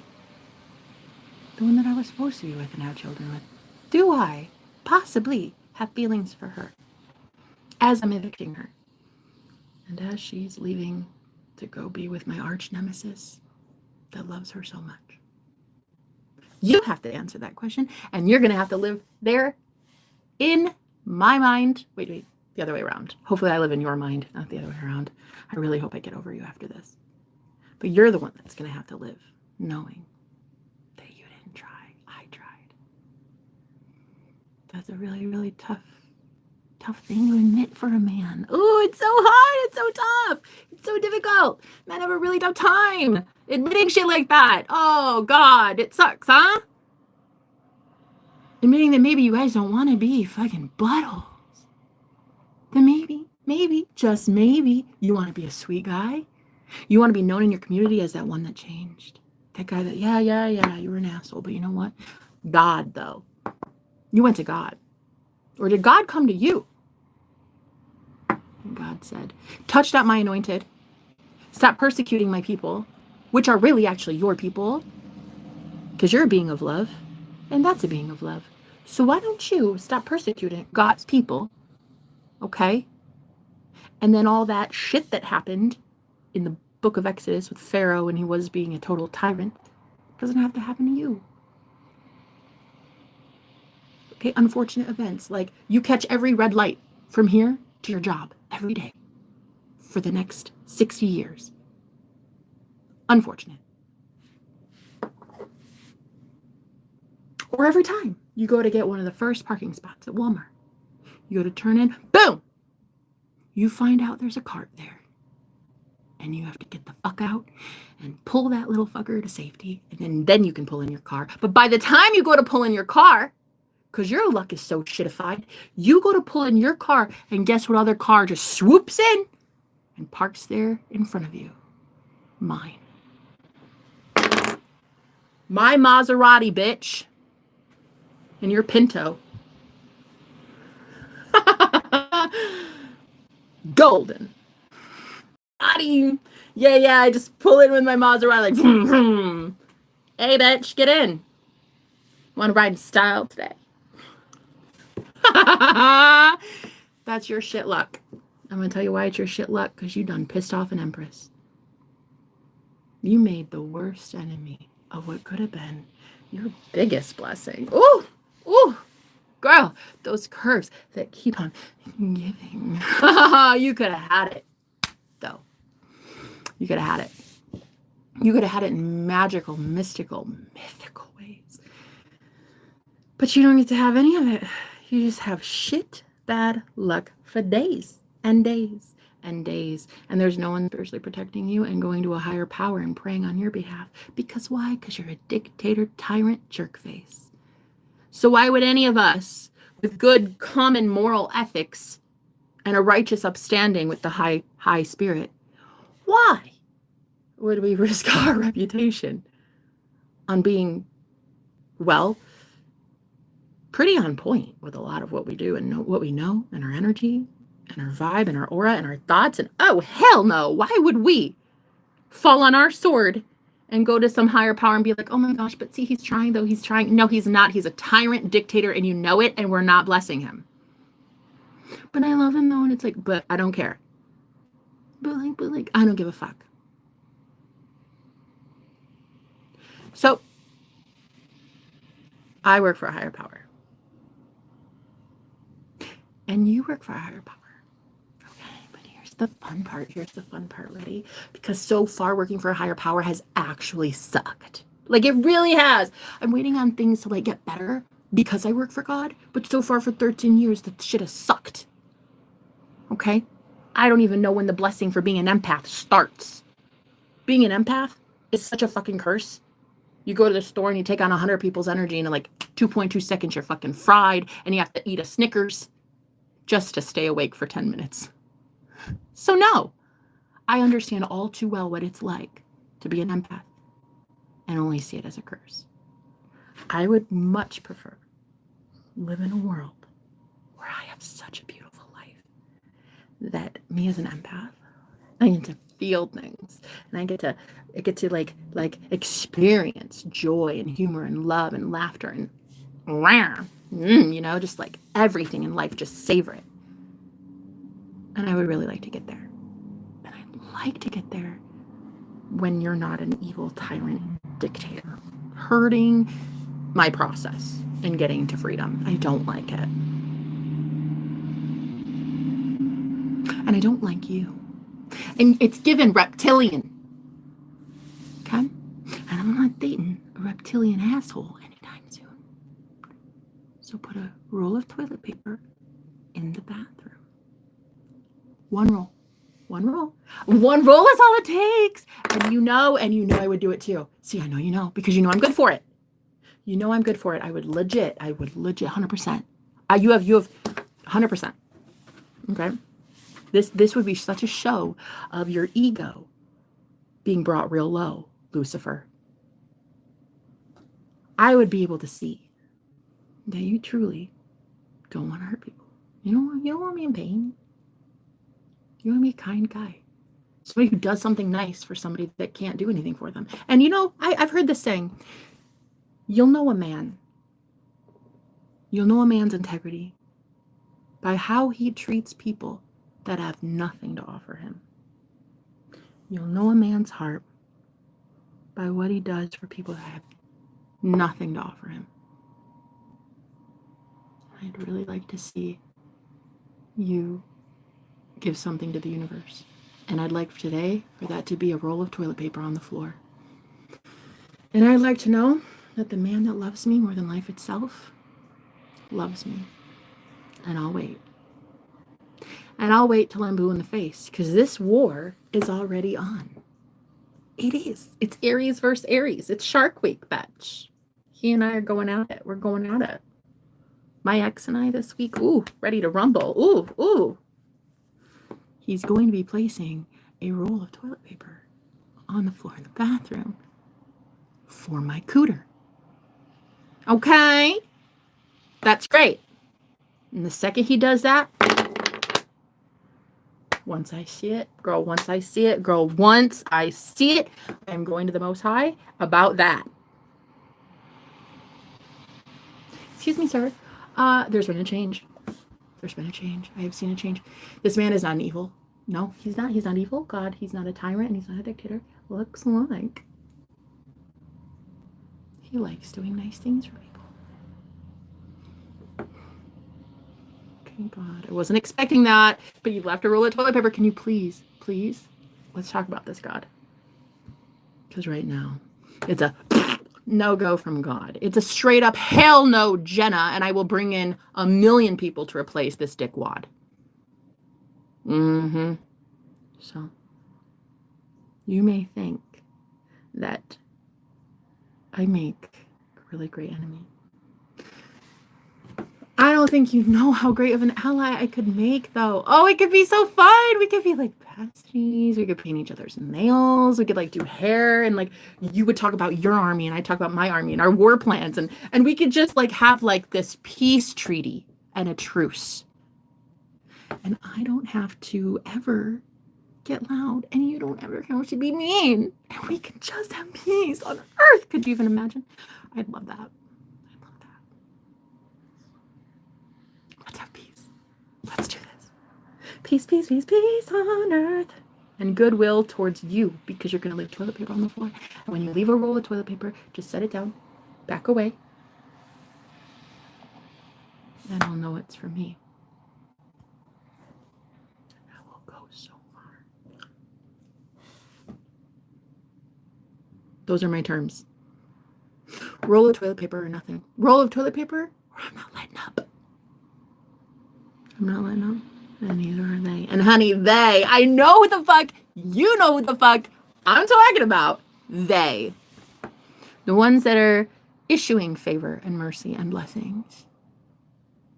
The ones that you keep claiming you have. I'm so protected. I'm so divinely guided. Me, king and saint. Ooh, really? That part? Oh, that part. I cringe. My ears bleed at the sound of you saying you're spiritually protected. Honey, only those that are upright and going to God are spiritually protected. honey. God protects us. Love. Love is your protection. Love. And you're not working in love.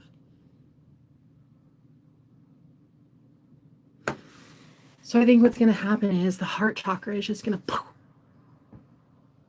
it's going to open. I think you're going to start feeling that love that I know you have, or you would not be here staring in my face every day, staring holes into this beautiful little face here. You wouldn't be sitting there doing that. You'd be out doing something else, like getting over me, but you're not getting over me anytime soon. The only one that has to suffer with that is you. So I'm just trying to make a public service announcement from the heart for any tyrant who thinks they're going to come up against me. Sweet cheeks, no, you don't come up against me. You come up against the one who sent me. And I know you and I both know that that one's really big and mighty. That one is very powerful. And so if you would like to get it right with God, to eventually get it right with me, please know the offer is on the table. You can hand me a roll of toilet paper, and I can hand for you over to the Most High God and say, here is what this person has sacrificed: their ego, their pride, their showmanship, their facade, their mask. And he has in fact and indeed proven that he loves me. And then he chooses love. That truth sets him free, and then he feels better, relieved. Like there it is. Like there it is, right? It just comes out. It comes out in the wash. Pun unintended. Another sweet thing you could do, a wonderful gesture, is to allow me to do my laundry in these powerful public washroom facilities. It's not really so public. It's actually in somebody's apartment. So I would have to get permission from that person. And it would be quite lovely as well if that person could ever just be human and think for a second about someone else who has no clean panties. It would be lovely, lovely, to not have to wash my undergarments in the sink. It would be lovely. I'd feel less like Cinderella and more like a fucking warrior. I would feel great. But I feel like Cinderella in a fucking attic, stuck with an evil stepmother. That's what it feels like. I even have a pet mouse. Gus Gus. I even have a mouse in here. I'm not kidding. That's not a joke. I feel like Cinderella. Cinderella, Cinderella. I know. I go to the bathroom. I don't even have toilet paper.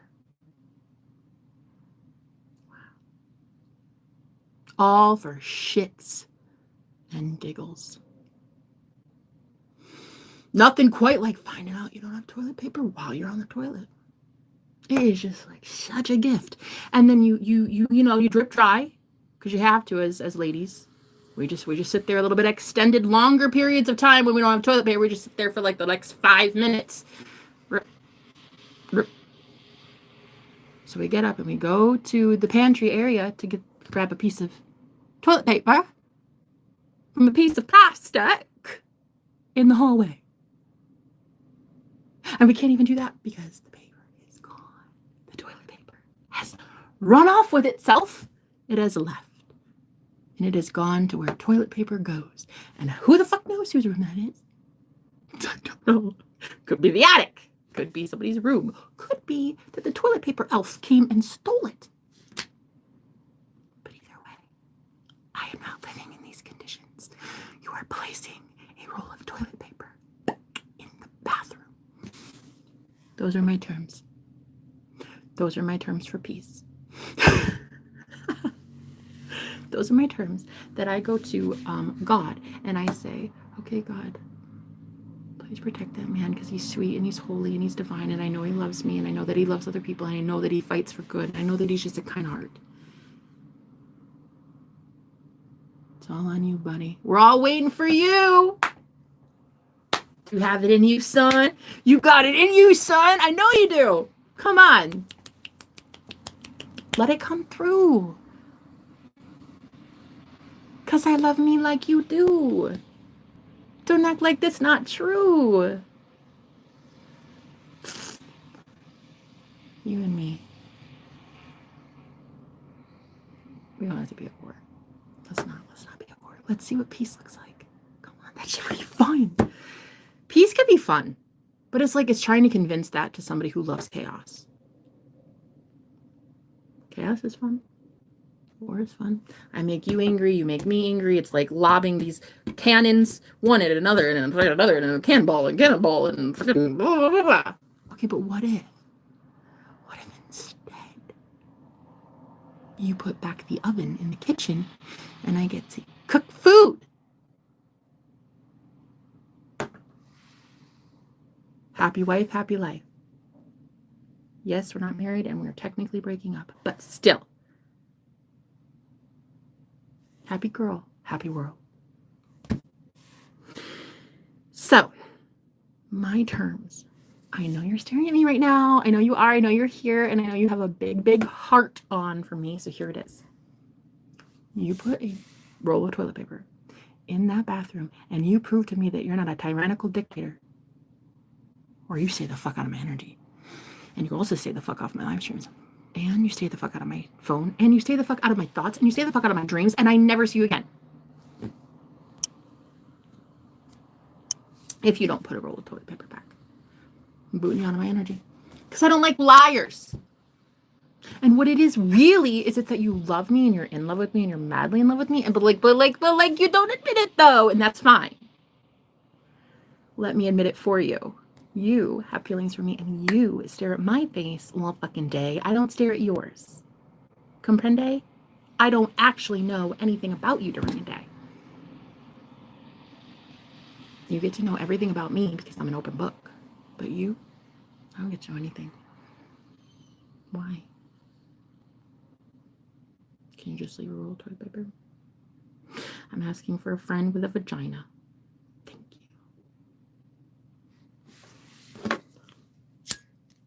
I make a great wartime enemy. I do. It's so fun. It's so fun. I love war. It's okay. I was built for it. But you know what I really love? Love.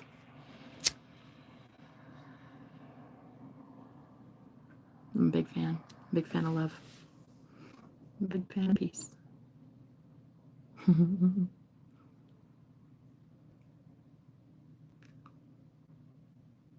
Hi, Jay. I'll love you forever. Please give me a chance. You're sweet.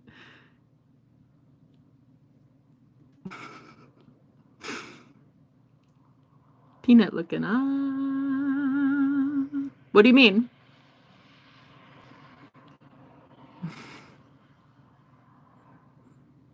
Not to be mean, but why do you look like you'd be on TLC? First of all, I look like I'd be on TLC because in the future I'm on TLC. For being, instead of the Long Island medium, I'm the Nebraska medium. Extra large. The extra large medium. But I'm going to be on TLC. That's why. That's why you think that I'd be, because I am. I was voted most likely to have a talk show in high school, so I'm very likely to have a TLC show. That's why. That's why you think that. And that's cute. I love that. Thank you. Wow, aren't you psychic? It's like you can see the future. I love that. Cool. Cool. Yeah, that's why I look like I'll be on TLC. Call me. You'll see me soon. Hi, Aubrey. How are you? Compromise. Hey, I love compromises. But when I'm winning, there are no compromises. There are just, you're going to do that, and that's it. You're going to prove you're a good man, and that's it. Otherwise, you get the fuck out of my energy. Do you know what I mean?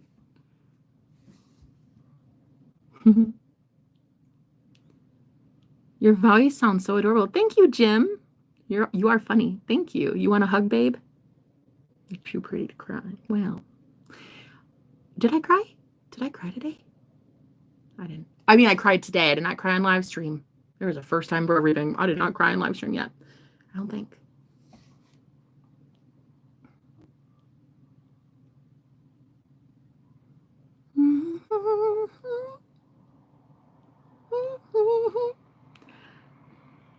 Wow. Gordon went to town and taken out these trolls, dude. All I see is just like deleted.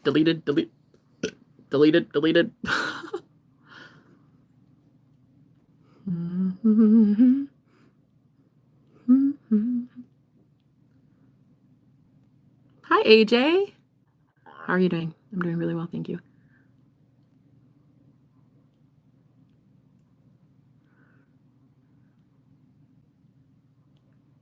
Oh, somebody cared about my water intake. What a beautiful soul. What a beautiful soul, huh? She cared about my water intake. She said, please remember to rest and drink some water while streaming, ma'am. Okay, that's actually a really great idea. I had way too much coffee, so. Hi, CB, how are you?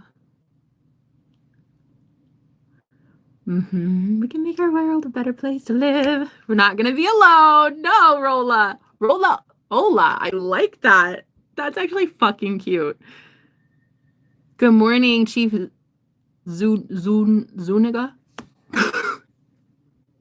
Whatever your name is. Max the Bando. Why? Why is there so much derogatory terms? I got called a hoe this week too, and a bitch, and a fat ugly bitch. I think just yesterday I got called that. I think. Yeah, and we really do. We really call people names, don't we? Well, I think I came onto your live last night. Never tripping again. No, you did, girl. Vile Desire. I remember you. You were here. Don't worry, sweet cheeks. You were here. 100% I remember you. I'm glad you remember me. It wasn't that too crazy of a trip then. Okay? Good morning, CVI. Yeah, no, it was a good trip for you. You said it was good. That's you were acting like you were having a good time. I was not about to stop you. Okay. But yeah, no, you're not crazy. You were tripping, but it was like a healthy tripping, and I'm glad that you got your awakening yesterday. But yeah, you were here. That happened. Yes. Anyway, yeah, so today is just one of those days where you just let the truth flow. You just speak from your heart, baby. Speak from your heart. And sometimes you speak and no one listens. But that's okay, because your heart listens. Your heart hears it. You know. It's like if you go admit feelings for that girl or that guy, and like they laugh in your face and they're like, get the fuck away from me. And you're like, but I love you though. But in your head. Because don't do that all weird like in real life, like going to like hug this person and be like, but no, please don't do that, girl. You will literally end up in a jail cell. Don't do that. But in your head, after you get rejected from someone and you know they have feelings for you. See, this is a totally different thing when you know they have feelings for you.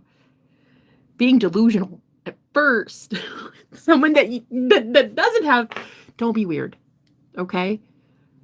But if you know that someone has feelings for you, okay, that's a whole different ball game, okay? That is when you go into your head and you say things like, yeah, they're so in love with me, duh. Of course they are. That is how you manifest change. That is how you manifest that person being a very sweet, kind, gentle man and leaving you a roll of toilet paper. Right? That's how you do it. So you have to see their good heart. They're in there. And you know they're in there. So imagine that version of them doing something to shock the shit out of you at how much they love you. Cool, I love it. Because the God that I serve is the God of love. And that God is a living God and loves to do living, breathing things. Crazy, awesome, conscious things. Like one time I thought about having raisins in my cookies that I was making. And I thought in my head, even one time in my kitchen, I thought, where the fuck are my raisins? All I thought, one time, where the fuck are my raisins? I didn't even say it out loud. Literally, bitch, legit next day, my neighbor put a box of raisins in one of those Walmart grocery bags and like put it on my door handle. That's it. No letter, no nothing. Just a box of raisins. And I knew it was him because he was the only guy that was really even like sweet to me in that area. And so, wow. I was like, I thought that shit one time, man. That is how God always works in my life. Always, always, always, always, always, always, always, always, 100% of the time. It is never failing. God loves me that fucking much. And I know what side I work for. And I know that there is a divine masculine within every man and every woman. And I would hope that that divine masculine steps it up and really tries to, I don't know, prove to the world that he's not a dick. It would be lovely. It would be lovely. And I feel like it would be a better world for everyone involved if we could just at rock bottom, at like the very low level of these leaders, not form tyrants that will one day take over the whole planet. Do you see? So I feel like women like me, high priestesses, I think that we strategically insert ourselves into a dynamic. You find out, holy shit, this is a horrible dynamic. Abusive as hell. And then you find out and you're like, I gotta go. This isn't right. And because you're there in the thick of it, because you're there, you can really truly let the innocent ones go. Like, you are Judgment Day. You are the one judging as divine feminines and divine masculines. You're the one judging the situation. Some are innocent and some are not. Some are kind. Some are just absolutely petty as fuck and deserve to be matched with other petty people. But some are empathic. Some are very innocent, kind, loving souls. And those people, they deserve a lot more and they deserve blessings. And in your eyes, as the judgment that you are, as God, in your reality, you're going to start issuing judgment for these people. And honey, the ones in your corner, they're going to be glorified. These people are going to have money, notoriety, health, vitality, life, and life everlasting, life abundantly, because they believed in you. They believed in you at rock bottom. They believed in you as the Christ consciousness in your own reality. They believed in you. That's your mom, your dad, or a pastor, or a mentor, or somebody. They believed in you. Those ones that believed in you. The ones that didn't, it doesn't matter. Those people are just leaving your life. You're just vibrating out of their orbit, you know? The ones that want to stay will make it very clear that they want to. If they don't, they leave. That's it. Either way, you go to heaven, bitch. God wants you there. God will do anything to get you there. You'll see it. You'll see God part the waters to get you, Moses, out the fucking desert and into the promised land. Period. And just imagine if you have a lot of people, Moses, following behind you, how much more support from the Holy Spirit you would have to get your ass out of Dodge, girl. Like, just imagine if you were actually living your North Node, your life purpose, and it involved leading out a lot of innocent people out of some real shit situations. Just imagine. Ah, the angelic world that would so confidently back your ass. They would back you 100%. They'd be like, girl, what do you need? Tell us. What do you need? Yesterday, I got groceries delivered right to my door. So the sweetest man alive, when I had nothing, sent me a care package. The most beautiful foods and healthy fruit and really like meal ready things too. So I don't even have to cook, which was really cool. But technically I still do a couple of the things that I'm going to hopefully make in a different way because I can't use an oven. But the point is, he was so sweet. And I remember I prayed over that food and I said, God, please do not let anything bad come to this food. This is my nourishment. I'm going to use it as a gift because it was given to me as a gift by a man that loves me. Please let me enjoy it. Let me savor it. Let me have it. Let it nourish my body. Please let this be a way that the universe loved me. And that's going to happen. And I'm going to keep being blessed continually, no matter what. No matter what. It doesn't matter. It doesn't matter who blesses me. God works through people to bless us. The devil works through people to curse us. But it's all about what you keep focusing on. That is what you're going to get. So instead of me talking about like, oh, I don't have any toilet paper and I don't have this, I don't have that. You know what I do have? Notebook paper. And guess what? I have heard that you can use notebook paper as toilet paper. I wouldn't suggest it. And it's certainly only good in emergencies, like overnight you don't have toilet paper and you're fucked kind of thing. Rip out a piece of paper, crumple it up 7,000 times, make it soft enough that it doesn't cut your cooter, and then use it and then throw it away. No, it's pretty bad. It's bad that you have to know that. It's bad they have to do that. But I know one thing to be true, and it's that no matter how low my life seems to get, and girl, it's been low. It's been rock bottom a few thousand times. It's been rock bottom before. Never rock bottom enough to have to use that for toilet paper. But it's okay. It's okay. You learned that. You're not your address. You're not your bank account. You're not your body count, how many people you've been with. You're not whoever you dated before. You're not what kind of toilet paper you needed to use on your cooch today. You're not any of that.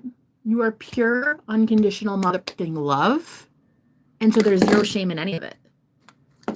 There is no shame. Washing my panties in the sink, in the bathroom sink. Yeah. Nope. I'm going to put zero shame on that because that's like a thing. Zero shame on that one. Thank you. So I am not even about to live a life where I look at the homelessness that I've been in for the last 8 months, the spiritual, psychic, emotional abuse of people online, ex-boyfriends, bullies, straight up enemies, okay? I'm not going to take any of that. Even when I called the police and they wouldn't help me and they wouldn't do something, like they wouldn't let me file a police report on something, even that, I'm not going to let convince me that, like, I'm not worthy of fighting for. Or I'm not worthy of love, or I'm not worthy of normal human creature comforts like a laundry machine. Or like toilet paper.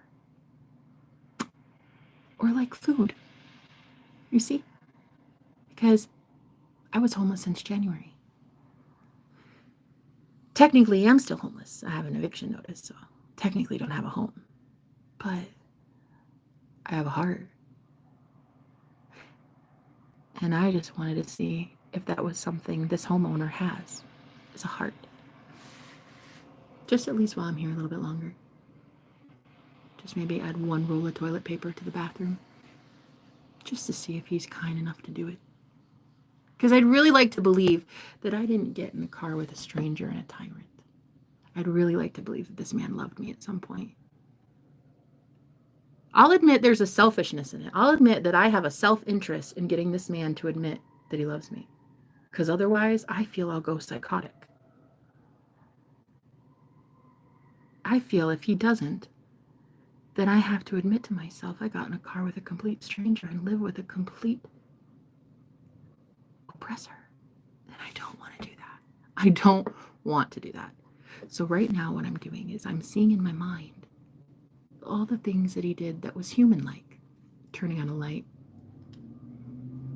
buying me my favorite food, or cuddling me, or telling me I'm beautiful. But you do have to remember something very valuable when you do this. When you go down that memory lane, you have to remember something. That was a long time ago. That was a long time ago. And that man may not have that nice streak anymore. That man may be so closed off to anything good that it is nothing but Demonville. And I think that a lot of spirit guides and ancestors and higher ups and higher beings, they keep hearing me say stuff like, I just want to see if that guy ever loved me. Just let me wait a little bit longer. Let me just see. And they're all like, my God, Jenna, we don't have time. We don't have time. You wiped your cooter with notebook paper today.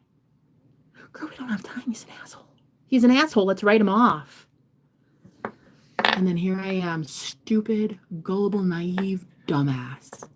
And I'm like, but he's good. I know he is. I love him. And he's good. That must stand for something, right? Nope. He's a tyrant. And time's up. Let's go. Let's go. Right? Nope. Get up. Out. So don't worry. The universe is sending me out. But just know you didn't break up with me, sir. I broke up with you. And I'd do it 1,000,000 times. I would break up with your tyrannical ass 1,000,000 fucking times. Facts. Tell me I'm wrong. You can't. Because I'm always right. And you know it. And you know I'd break up with your ass 1,000,000 times. What it really is that you don't want to admit to yourself you love the free spirit that is me. You love the free spirit that I am. The rebel who went and got weed against your permission, against your wishes, and said, you know what? I want to smoke, so I'm going to smoke outside. You don't want to admit that you like my free spirit.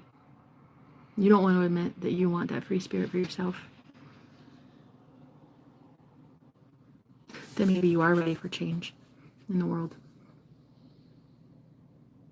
You guys just want to be free. I know it. I know everybody just wants freedom. Really, truly, isn't that what we're all looking for in some way? Even the tyrants that are trying to boss you around and stuff, even they're looking for freedom. Freedom to do that. They're not going to find freedom to do that. Not in the new age, sweetheart. We're in the new world order already. You're not going to find freedom to fucking hurt innocent people anymore. That shit ain't going to happen. So everybody's just looking for freedom, aren't they? When do we ever just claim our freedom? You're looking for it. You're fighting for it. But when are you ever having it? You're fighting for your freedom. You're voting for your freedom.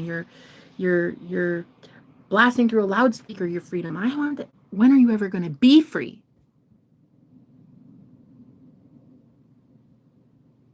What's stopping you? You are stopping you. You're the one that's so scared about speaking what's on your heart. Leaving that job that pays pennies. Getting out of your mom's basement. Dating that girl when she's like a witch and people don't understand her. Be free to sing and dance. Be free to come out of the closet. Be free to be religious. Be free to do whatever you want. But you don't want it. You don't want to be free. You're scared of being free. And I get that. Deep down, I'm scared of being free too, I think. Can it be kept? I'd rather not have freedom than have it and lose it. You know what I mean? Because that is horrible. Getting freed as a bird, free as a bird, and then having to go back into a cage. Just, please don't ever show me freedom then. Same with love. Finding the most unconditionally loving partner and just like everything was just like, wow, right? And then taken from you. I think so many of us are so scared of having things taken from us that we just don't even want to enjoy it when it's here. God forbid we actually feel something with the heart. God forbid when we're actually intimate with someone, we're feeling them, connecting with them, having spiritual love with them. God forbid. God forbid anybody be honest with themselves about how the fuck they feel. They want freedom. They want love. They want money. They want humor. They want everything. They want everything. They want travel. They want excitement. They want adventure. They want peace. They want Netflix and chill. They want marijuana. They want sex all the time. They want whatever they want. Why can't we have that? Why can't we as humans ever have pleasure? We don't let ourselves have it. Nah, we don't. We do not let ourselves have pleasure. We don't, because then we feel fucking guilty the second we feel it too. The second there's like that, oh my God, maybe I wanted that, right? That moment that you feel it and you're like, oh shit. I'm sorry to admit the truth, but I do really want that. Oh shit, I really do want those carbs. Oh shit, I really do want that sex with that guy. Oh shit, I really do want that new job, but they just rejected me though. Oh shit, I did want that travel arrangement and it's canceled. Shit, now what? Now what? Now you're left with the universe, the 3D mirror showing you don't get the shit you want because you attract what you are, not what you want. You attract who you're being. And so many of you are being dick faces and wondering why you don't get blessed by the universe. Well, I'm going to tell you right now, not my problem. You're not my problem. The reason you don't get blessed is because you don't bless others. The reason you get cursed is because you curse others. Stop cursing people. There's my public service announcement from the heart. Stop cursing people. Because you're putting that shit right back on yourself. Facts. Because God will always take care of me. God will always provide for me. God will always provide for his children. The ones that call him by his name, the Most High God. Call him by his name, love. Krishna, Jesus, Buddha, source, whatever you call it, doesn't matter, but call it by love. Call it by its name. Call it by holiness. Call it by divinity. Address the right God when you're approaching the Most High God. Or stop bitching about the blessings you don't get when you're not being a blessing to anybody. Ooh, let me repeat, since you're here listening to me and there's nothing you can do about it. Because you have zero discipline to stop looking at my beautiful face. So, you're going to sit here and shut up and you're listening to me. As I repeat once more, that you don't get blessings because you are not a blessing to anybody. When you are a curse, you get cursed.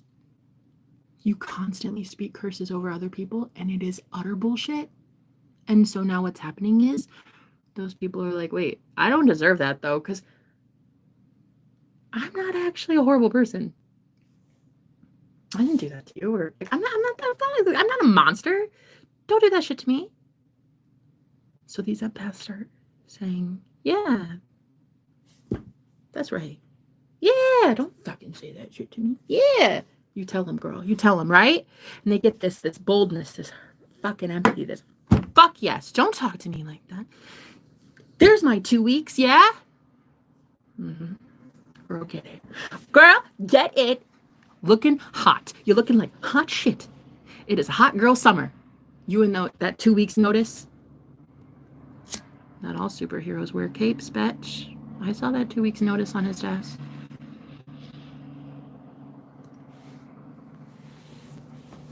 That's right. That's right. It's power of the puss movement. Joyful, hello, gorgeous. Thank you for being here. It is power of the puss. And what it is now, it is the true rise of the true divine feminine. The dark feminine had her era. Dark, mysterious, sneaky, cunning, conniving. And as much as I know that there is a place for that, in the light, you can be a different kind of priestess. You can live by truth and ethics and morality, integrity, living upright. There's still some, twists and turns and cunning things, and you're still cunning, and you're still very sneaky in a good way, but not in like a way that's like to hurt anybody. Sneaky in a way that like protects you. It's more about defense now than offense. Like using sneaky tactics to hurt someone is absolutely dumb, and none of my viewers would want to do that, right? So don't do it. But the Bible verse that's coming to mind is be as, what is it? As slippery as serpents. Wait, as cunning as serpents, but as gentle as doves. Something like that. Be as wise as serpents. I think is what it is. Is it that? Hi, Joyful. Anyway, so what we're going to do, collective, as a group of very empowered high priests and high priestesses, is we are going to take our power back.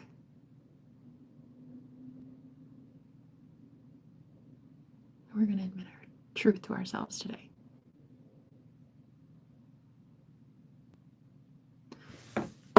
That I stand for truth, and I stand for love, and I stand for light, and I stand for peace, and beauty, and healing, and love, and passion, and courage, and victory, and abundance, and plentiful, and a bounty of just a big harvest. And I stand for that. I stand for peace and no pain on the planet at all, ever. I stand for energy exchange and love that's shared, but not tit for tat or quid pro quo. You don't have to do something to have it. You don't give something to receive something. You just give out of an open heart chakra. You just give out of a very overflowing well of love. That's it. You don't give to get something back. But in this instance, the person that I told today that if you just leave one roll of toilet paper on the floor, you would be giving to get something back. You would be giving that in promise of receiving, well, favor from me, in that I don't see you as such a bully. And I feel like that goes a long way for someone who values a woman like me and my opinion and what I stand for. So that's all I have for you right now, is just to change my opinion of who you are, but I'm certainly not going to fucking do that until I see toilet paper. Just one roll. Or a kind gesture in some way. But in some way that benefits me. Because let's face it, you owe me a lot. You stare at my face every single day. Like an energy vampire just stealing and siphoning from me. And that, frankly, I'm over it. I don't like it. I think your eyes should be on something else and someone else, like your own job or your own health or your own money or your own anything, responsibilities. It should not be focused on me. And if it is focused on me, sure, but you are going to admit the truth that you're Team Jenna. And you are going to admit the truth that you do love me. And that you are here because you want to grow and heal and ascend. And those are the rules. And that is the offer and the arrangement that I have on the table for a peace treaty. And if you do not want a peace treaty, totally fucking cool. But I'm an Aries. And I invented this war school. So I know how to fucking win. And I've already won. And I will continue winning. But if you would like to just be that man of the hour that I know everybody loves, you could. You could win it. You could come in clutch and you could just be like, you know what? It's just a fucking roll of toilet paper. It's $1 roll of toilet paper. Could I do it? Sure.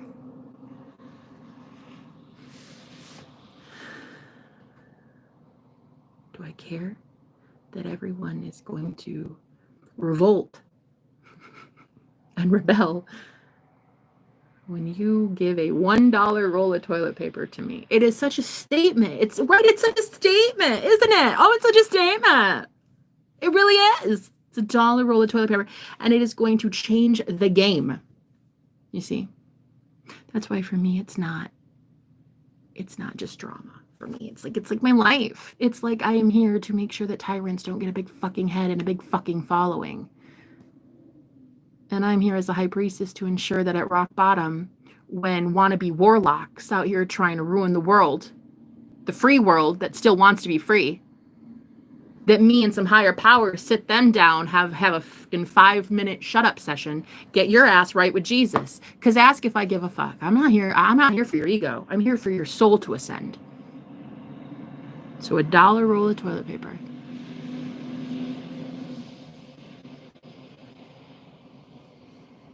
The way I see you would change.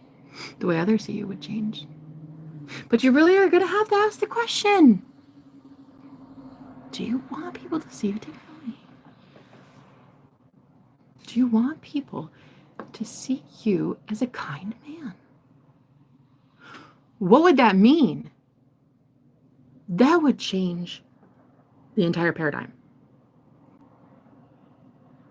You don't even know how to work off that function. Like if your brain was just nice guy all of a sudden tomorrow, like would you even know how to handle that shit? You know what it is? I think you're fearful of the people in your circle, everybody circled around, all of a sudden seeing you, Captain Savior, coming in putting a roll of toilet paper in that girl's bathroom.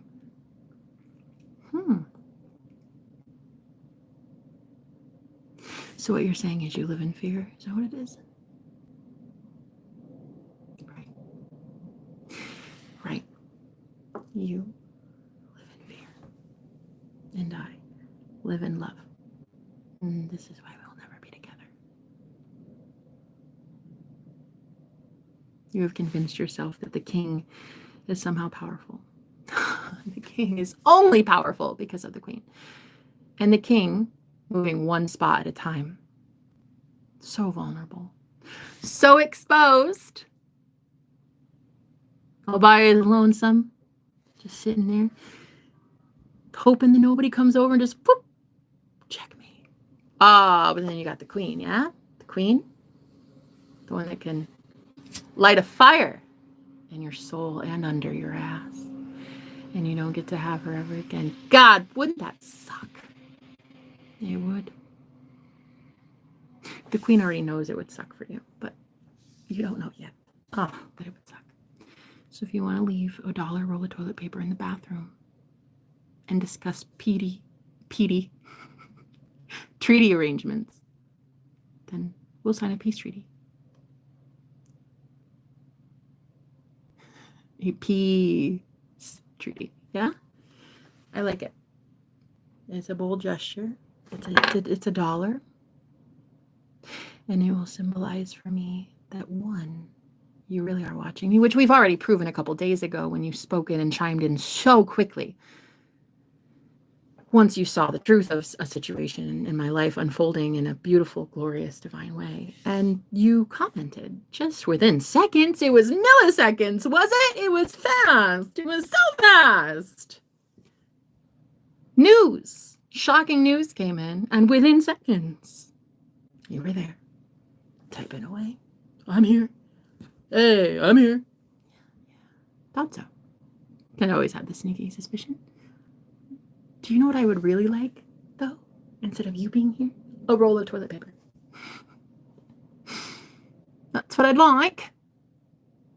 So, if you would like to put a roll of toilet paper in the bathroom, what I will do is I will go to God on your behalf and I'll be like, listen, God, he's sweet. Look at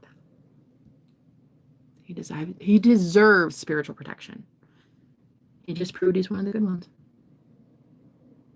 And I will be able to say with utter conviction in the heart space that I approve of this message. And I approve of you because you're not a tyrant. And you're not a bully. You're a man, a good man, who just wants me to not have to drip dry anymore. And that's all your friends have to know. That's all everybody in your circle has to know. That's all your army has to know. Your army only has to know one thing, and it's that you respect the female anatomy so much that you would rather swallow your pride and give me a roll of toilet paper than to know that I have to drip dry. That's all your friends have to know. Time out. Hey, drugs are not the answer. So, back to THC being the answer today. If you would like to ensure that your future is secure with the beings of light up there that give a fuck about humanity and about blessings and about delivering blessings to your ass in the form of green lights all the way to the store, first parking space, lowered interest rate on that loan you want, or a 50% off coupon for your favorite Gatorade, whatever the small little blessings are from the divine, whatever little blessings they are, the manna from heaven, yeah? As you're getting to the promised land, in the desert, in the wilderness, you get that manna from heaven. You get those few little moments of like, oh, I can do this. Yeah, that's being stripped from you. And I'm talking to the whole planet.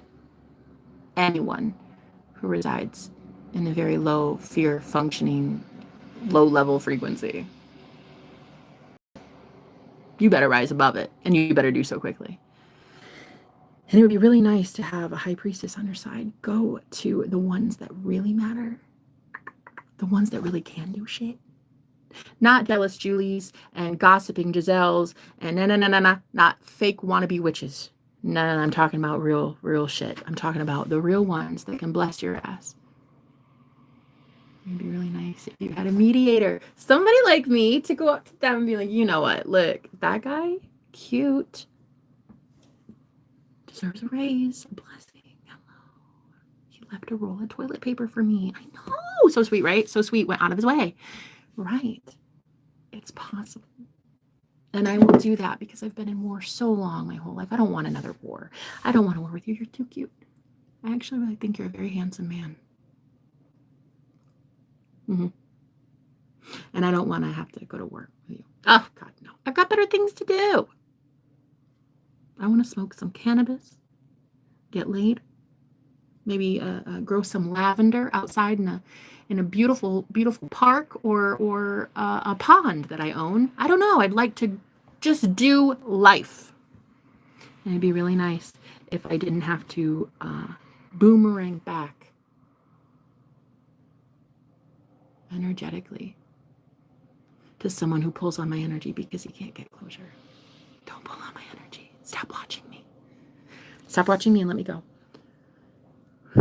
Either cut the cords and let me go, or be the man that I need. Either way, there's a 50-50 chance it's already over. But I really think every man on the planet needs to start rising up and being what they know that they can be. A higher evolved man, a high priest, a divine masculine that steps it the fuck up. Yeah? And I'm here for that. There's a lot of women like me here for that. There's a lot of high priestesses here for that. And I'm waiting to see it. I want to see that across the whole planet. I want to see more men making rap music videos and and hear podcasts and run for office and win marathons and enter the Olympics for the first time. And I want to see divine masculines take over the entire planet. The real ones. Oh God, their masculinity is sexy, and you know it. You know it, ladies. You know when you see a divine masculine on that TV station, CNN. Is that where we saw him? That really cutie patootie. I think I want to vote for him. I liked him. That is the kind of power that God gives these divine masculines. When they're working for the light, you guys can sway public opinion for the better. When you guys are working in your shadow element, you suck. And everybody fucking fails. So, you should get it right and go to the light.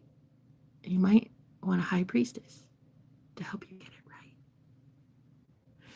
So, my proposition for you today, kind sir, the kind sir that I know I am dealing with, a very, very lovable, huggable Aries. So sweet, so cute. He's so cute. What I am proposing today is this. I think we should just call a truce. Give me back my toilet paper. Give me back my toilet paper. Just one toilet paper. One roll. One square. One square. Oh, one square. Just to know that your ego is dissolving. That your ego ain't shit, sir. It ain't shit. Your ego ain't shit. You work for the Most High God, and that's it. I'm so excited. Oh, I can't wait. I can't wait to see everybody across the whole planet rising up. All these divine masculines. Oh, because it's so sexy is what it is. It's so sexy. An entire jury at any given court date full of divine feminines and masculines who are honest and ethical and moral and upstanding. And I'm here for the justice. I'm here for the justice. Do we know that she did it? No. Do we know that he did it? No. So what do we do? What is a true? Hey, that sounds like a divine masculine to me. Taking lead. Now imagine. That's just jury. Say then you go to, a grocery store. Okay? And then you see someone being targeted, like an old lady being bullied or something by a group of asshole men who are in, I don't know, some sort of freaking, I don't even know, weird clown suit, okay? And then you see a divine masculine at the store be like, I'm sorry, who the fuck are you? Oh, and this old lady, she's just like, what'd you say, Sonny? Hold on, ma'am. Are these men hurting you? What? Are you my grandson? And there's just such an innocence to this woman, right? So then immediately this man stands up and he's like, who the fuck are you clowns? And trust me, he's not the only one at the store that noticed. Why? Because there's divine masculines rising up all over the planet. So guess what? Another guy, yeah, he got wind of it. He heard it and he's like, wait, what's happening? His ears perk up and he's like, oh shit, what was that? He walks down a few aisles, right? He looks at the old lady who looks at this man, and then he looks at all these kids in the fucking clown suits. This guy's like, whoa, whoa, whoa, whoa. What is this? Oh, these little clown fucking wannabes. Hating an old lady. Hurting an old lady. Oh, yeah. Well, the whole divine fucking masculine collective of Walmart shows up in aisle 4, bitch. And it goes down over an innocent woman who doesn't even fucking know what day it is. She's still like, are you my grandsons? This poor innocent woman, she don't know shit. But that's okay. She doesn't know anything that's happening in this war that is going on, the Walmart war. So here's these divine masculines. They show up and they're like, yes, ma'am. We're going to handle it. Don't you worry about it, bye. Now listen here, you punks. It's a war in aisle 4.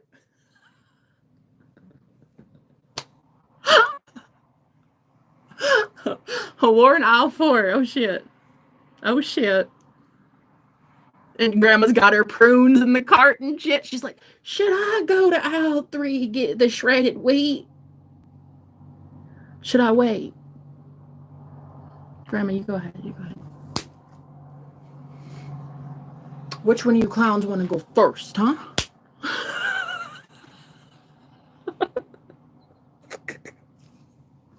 Grandma's already gone, buddy. Grandma's already gone. You already saved Grandma. Move the fuck on. Don't have to fight anybody in aisle 4. I do not condone violence. Please move it along. She's getting her shredded wheat. She's fine. But isn't it so cool that you rose up to the occasion? I love it. Thank you for being a divine masculine. But Grandma's already getting her shredded wheat and she's headed out the door. She's fine. She's fine. You do not need to fight anybody. Okay? You don't. Those clowns are scared of you. Okay? Because you stand up and you say, get loud with me, clown. What did you have to say? I feel like you had to say something, but your mask was so stupid that I couldn't hear it. So these divine masculines are rising up on the planet, and all these old grannies are going away in the happiest way ever with shredded wheat. And they're like getting out of Dodge, and they are not feeling scared anymore. That's right. You can shop at Walmart again safely, lady. That is the new world. And that is the one I'm building in my head. And I build it by speaking it out loud. I build it by talking about the granny and the shredded wheat. And this is what I do. I manifest. I speak so creatively. And I just jabber, jabber, jabber. I do this so often that I literally build new worlds like this. I'm very good at it. So you're either going to listen, you're going to sit there and you're going to shut up, and you're going to listen to my new world that I'm telling you about. Or you can go. You can go buy your own shredded wheat. Okay? Okay. So yeah, that's basically how I fight my battles. I fight my battles by going into my imagination. That's why I get called a schizophrenic a lot. People call me schizophrenic because I live in my imagination and I stay there. I believe that things should be imaginary for a while until it becomes real. You know? Like for a long time, I didn't believe that I would manifest true love into my life. I kept imagining it and I kept feeling what that would feel like. And I could feel the feelings. I could imagine this person in my bed. I could see like us doing fun things together, going hiking together, looking at mountain pictures, or going and seeing all of the amusement parks that are in the Midwest of the butthole of the America that we know and love it as. But I have to know that like things are real before I like go too far into it. So here this amazing guy shows up, right? And I don't believe that it's real. And I'm like, oh no, oh my God, love you. And then I run. Well, not really. I don't run too far. I'm not running anywhere today. Let's be honest.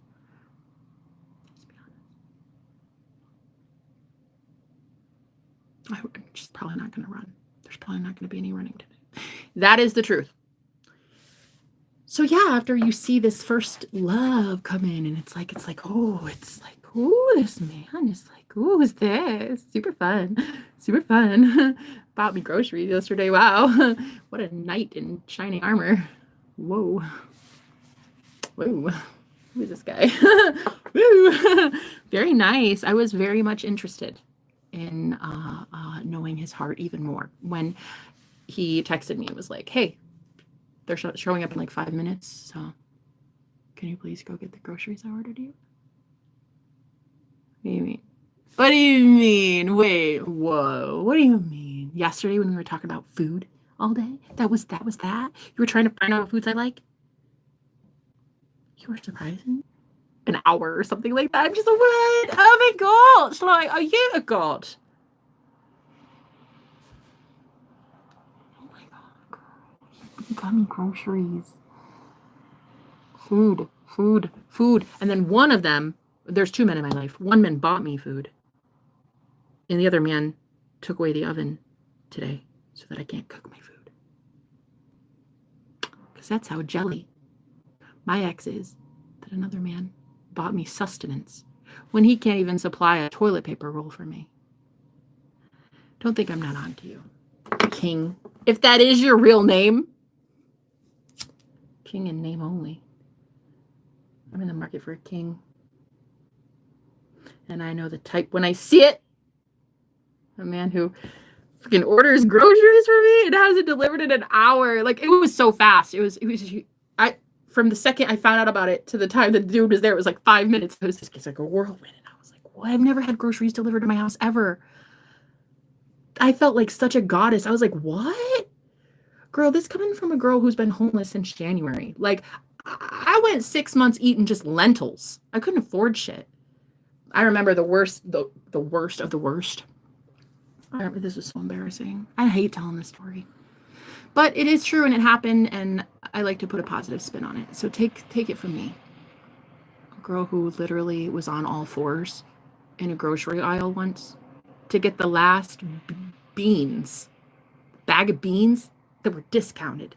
I was like, I got this. Nobody's seeing. It's fine. And I literally crawled to get the last bag of dry beans that were discounted. 50 cents. That's when I knew, girl. That's when I knew. God hates my guts. I'm just kidding. No, God actually does love me because I had a bag of beans to prove it. Isn't it so great? I had the money to buy beans to feed myself. Isn't that so cool? So I went up to the counter and I had all my stuff on the conveyor belt. And the guy was like, how you doing? I'm like, good. Been better. I'm looking at the number on the tally, the number thing, and I'm like, okay, I'm good. Oh, no, not that one. Please don't put that one in there. Thank you. And then you see like another thing that's like way too expensive, and you're like, oh my God, that's not what the fucking label said. Whatever. Put it in. And you get to the total, right? And you put your card in, and you're like, I can't do this. What's more embarrassing, putting half the shit back now, or knowing that it's going to be declined? Let's put half the shit back. So I literally told the guy, I was like, okay, here's the thing. I feel like a total asshole, but this is a very big total that I did not think was happening. I need like maybe a few things put back, right? Tell me why, girl. Literally, as I'm telling this man, can you please put some of this food back because I can't afford it? My maintenance guy shows up in line right behind me at the grocery store. My maintenance guy. The guy that had to work on my AC nearly every week because that shit was always busted. He's the only dude I knew in the whole city. It is crazy. I had just moved there. It was not something that I got to go out very much. He was the only person I knew. And he shows up in line behind me.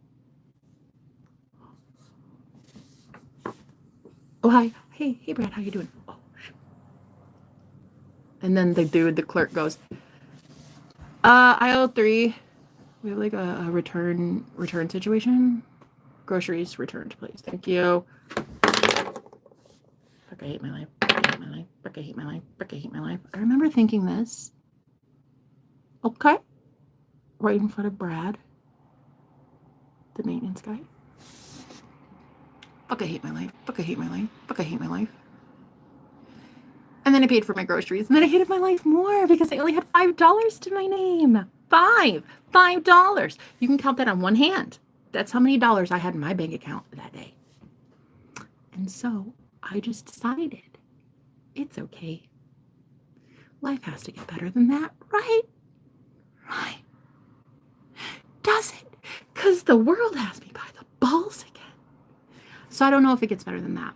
I'm not sure yet, guys. I haven't been there. Fingers crossed. I hope there's a fantasy land where I have millions of dollars in my bank account. Otherwise, I don't know shit. I'd like to think that there's a magical place where men are kind, money is free-flowing, and you never have to eat dry discounted beans again. You get to have lobster. I really would like to think that. Wouldn't that be fun? I love that. I would love that for myself. So I'm going to start building a world by speaking positively over my money. Oh. I'm going to say things like, money loves me, and money wants to be in my bank account, and so like that, you know?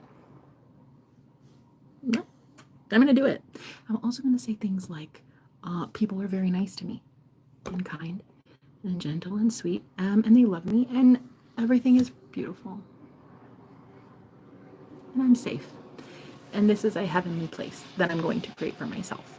So if you'd like to be there, fucking call me. If you don't want to be there, go somewhere because you're a fucking tyrant. And I don't care.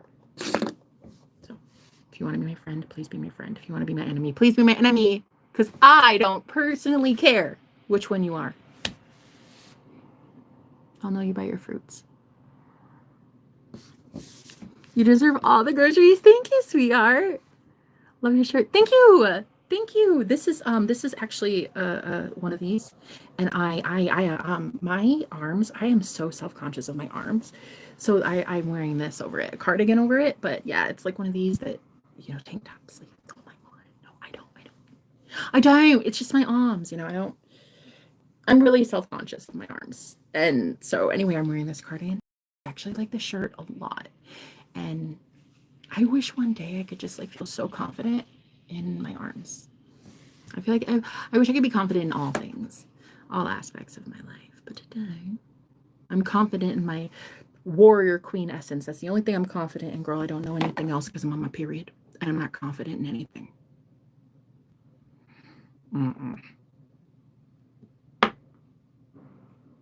So we'll see what happens. I'm confident, though, that I am that bad bitch when it comes to war. But self-esteem, period, When I am back and I have estrogen in my system again, or whatever it is, the other hormone, whatever, I'll be back and I can lead the free world once again. But today it's like Ben and Jerry's kind of day, Netflix and chill, and try not to chew people's head off. You know? Women can rule the world. Women can, and I'm going to prove it. I'm going to prove it. We're just not all emotional, flighty, hormonal. No, that's not who we are. That's not who we are. Even when we're bleeding from our vagina, we are so fucking ruthless. Men try that every single month, 28 days. Oh, you can't. You can't. Not strong like that. I mean, you are strong. You do have your, yeah, you're strong. Like, you're pretty great. Men are pretty great. I do love men. I really do. Maybe a little too much. Most would say too much. Anyway, though the women, baddies. Okay, you push a 10-pound bowling ball through a hole the size of a grape. Oh, a living human being pushed right out the canal. Oh, women deserve to be heard. Women deserve to be powerful and so courageous, and they should be leaders. We should be electing women as presidents. We should be having more women in governorship. Oh yeah. Oh yeah. Spiritual healers and shamans and influencers. Yeah. We should have that. In the spiritual community, we should have women leading. We should. I mean, religion doesn't think so, you know, The good book doesn't think so. Yeah, there's kind of a rule against women preaching or some shit like that. I don't know. And I don't care. If I have to buy the book at Target and then it tells me that I'm not allowed to preach, I'm going to be like, bitch, I bought you though, with my money. Like, I bought you. I bought this book. I don't need to believe what it says. I, in my power, bought that thing. It is not somehow more powerful than me and what I believe. And I believe I'm an amazing, powerful leader. And I think a lot of women in the spiritual community are about to find out you're hella psychic. And you deserve to be, well, revered for what you know and what you do and how good you are. And that bad bitch that you know you are at a soul level. You know you are that bad bitch. You are that goddess. And you know it. And you know it. And a book doesn't have to tell you yes or no. What you gonna do, honey? You know who didn't have a Bible? I'll tell you, Jesus. Put that in your book and read it, huh? Jesus didn't have one. He didn't have a Bible.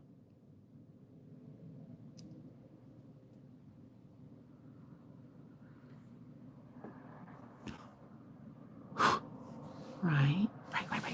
So, when you tell me that women can be hella powerful and oh my God, such amazing leaders and spiritualists and healers, readers, shamans, prophets. Oh my gosh.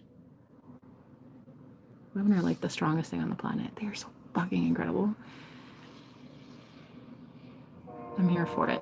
I'm here for it. I'm here for the new age. I'm here for all of these women rising up and taking their power back as the feminine Christ. That's what I'm so here for. Ooh, true liberation. Liberation for these women. Mm-hmm. The real ones. The salt of the earth. The real. Yeah? The ones that are like, you know what, I'm here to break free from your tyranny. From what you think of me. I'm not a bitch. I'm not a hoe. I'm not lazy. I'm not a harlot. I'm not anything besides a goddess and an empress. And if you want to treat me like the empress that I am, great, call me. If you don't, go fuck yourself. Because it really doesn't matter anymore because these women are rising up in power. They're taking their power back and they're telling anybody else who wants to steal it, go fucking find your own goddamn energy because this isn't yours. Go get your own energy from someone else. You're not siphoning it, energy vampire. You're done. You're done. Looking like a full-blown narcissistic demon. You're done. Nobody's entertaining that shit anymore. It's the year 2024. Nobody wants your demonic ass. Nobody wants to look at your face and watch it all shape-shift into like a reptilian-looking lizard shit. Nobody wants to see that. People got shit to do. Men and women across the whole planet. They want to smoke some pot. They want to play on a banjo. They want to make some friends and play charades and have good sex. That is what people want to do in the liberation era that we are in. That whole hippie gypsy movement that we've got going on from the 60s. It's sitting here reinventing itself. Look at Colorado. Colorado fucking gets it. A whole bunch of hippies over there. They get it. That's America's, what is it? What's that place? Gosh, shit. What is it?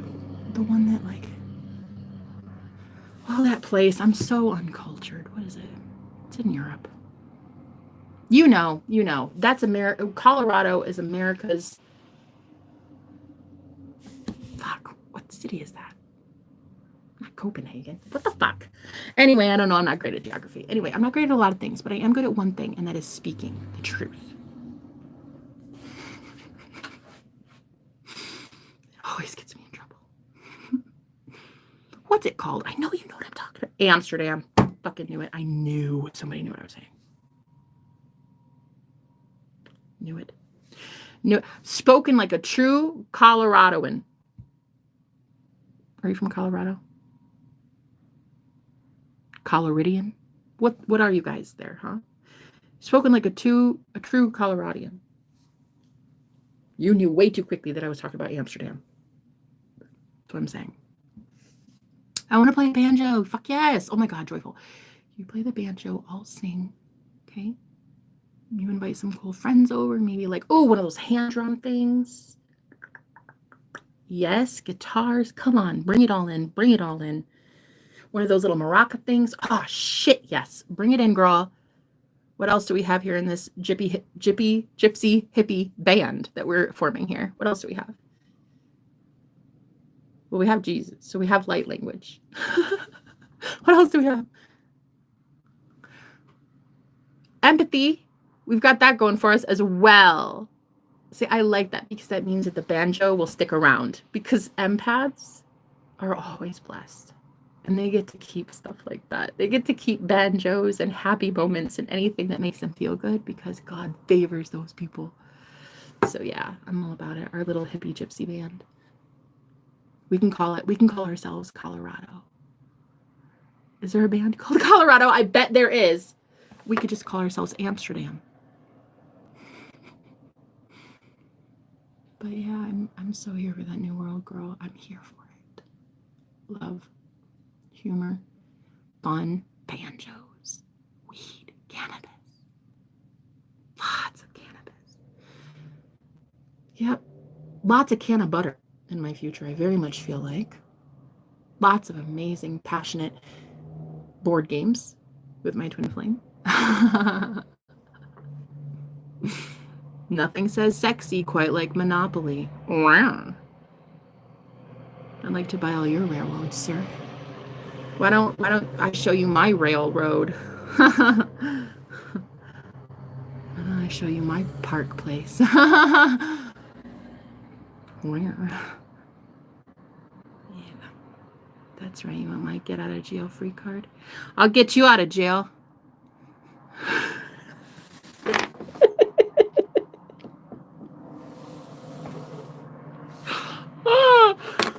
Oh, Monopoly, man. Nothing says sexified kinky Friday night quite like the little dude with the little hat.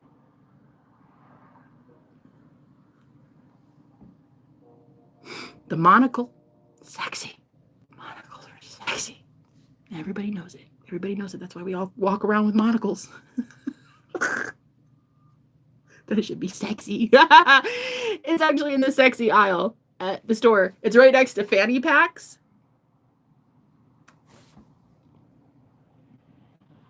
And those plastic water bottles that people use when they're like at the racetrack and stuff.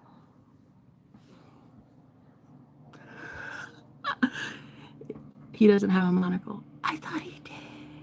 He didn't. Oh, he did once. See, he did once before the Mandela effect stripped that shit from my childhood. His monocle and the Kit Kat hyphen just both vanished. You're a baddie. No, you're a baddie. You're a baddie, dude. You're a baddie. Okay, what's your name? How do you say it? She'll be good. You dude. You're a baddie. I love it. I love having you here. Hello. He doesn't have a monocle. He has a mustache. He has a monocle. Yes, he does. Yes, he does. He has a monocle. You need to look harder. You know what? You need a monocle so that you can see he's wearing a fucking monocle. That dude has it, I think. In some reality, he had a monocle. In some reality, I had common sense. And in some reality, I didn't have a midlife crisis. I'm wondering. This is a way better reality. Midlife crises are where it's at. You know what I mean? You should always go through one in the middle of your life. You gotta look that up. He had a monocle, honey. Trust me. He did. But yeah, nothing says sexy quite like playing Monopoly. Or, oh, you know what's even sexier? Oh my god. Oh my god. This is like the kinkiest game to play ever. To play ever, though. With a sexy man. Are you ready? This one, girl, this will get you, this one will send you both to like lover's paradise. Ready? Go fish.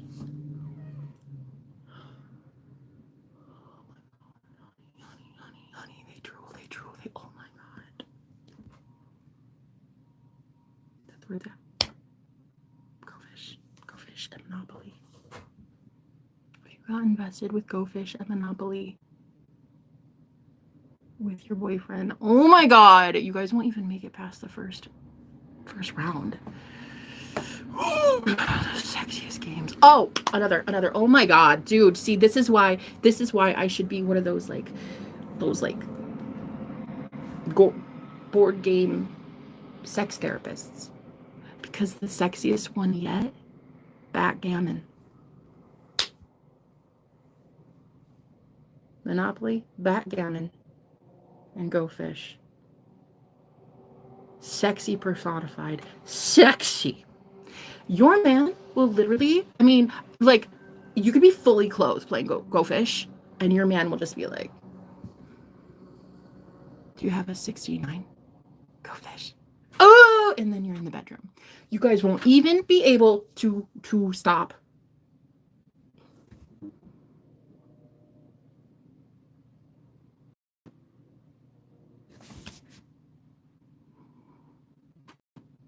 Oh my god, it's the sexiest game that's ever been invented. And then backgammon. Oh my god! Oh, the sparks fly. The sparks fly during backgammon. Oh my god.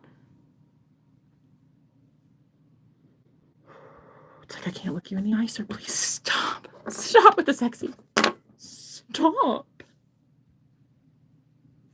The way you roll those dice with backgammon, like, about to lose it. Yeah, that's the sexiest game. Backgammon. And Go Fish. They'll get you laid every time. Every time, honey, that's how it is. You're in your mind, you're in their mind.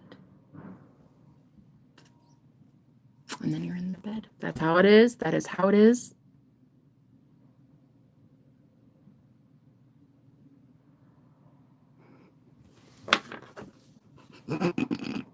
You haven't even lived yet, though, bro, until you have had strip backgammon.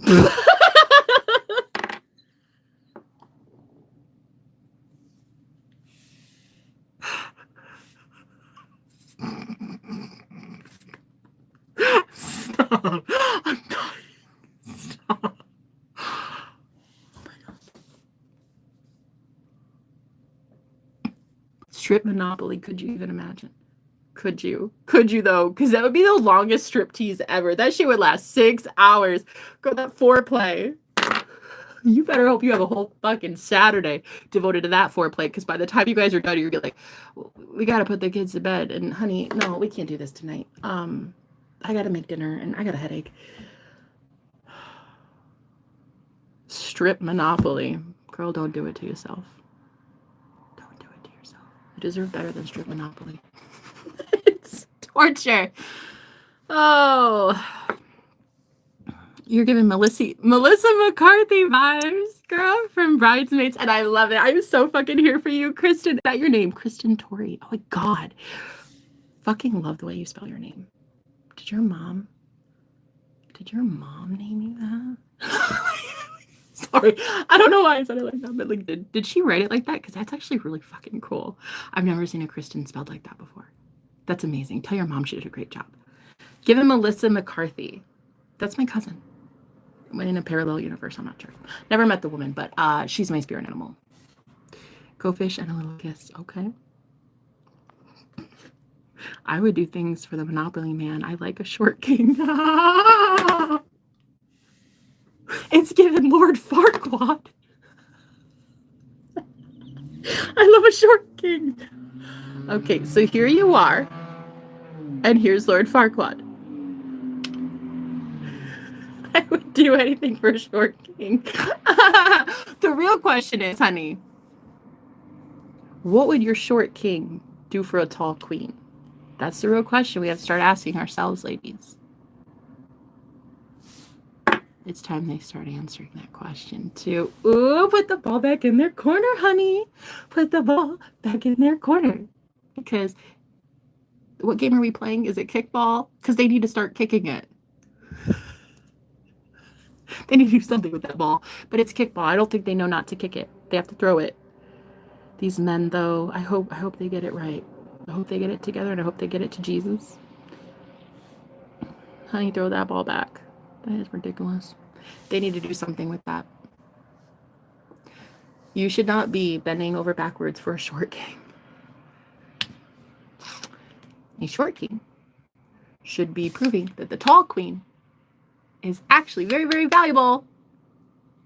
And that's what makes the short king so valuable as well, is the tall queen. They need to admit that to you. There's going to be some admissions coming in very soon. Some confessionals, some love confessionals, okay? It's going to be happening. So, actually, you know what is so fun? How about I throw some tarot cards right now? Because I have tarot on my table, and I fucking love it. And I want to get a message about this. Let's see. These are my confessions. That's what I'm hearing.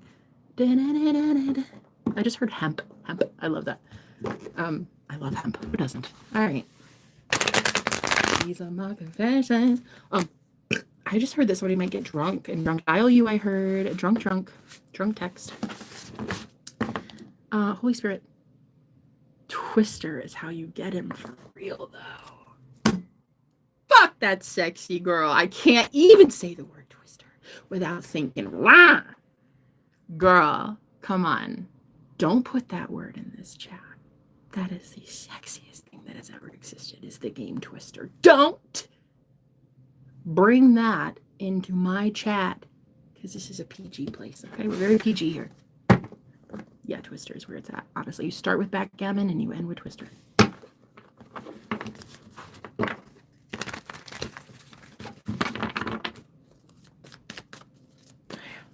Damn, the Twister.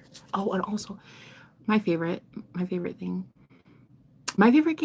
Well, one of my favorite games is pool, like billiards, and also like darts, like playing darts at a bar.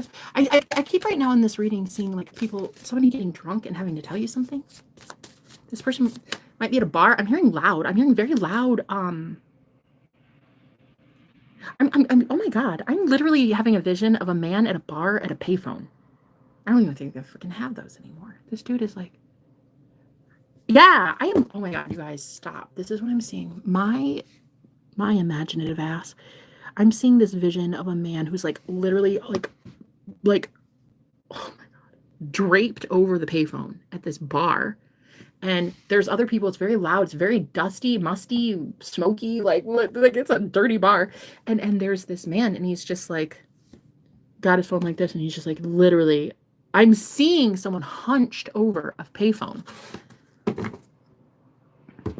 Interesting.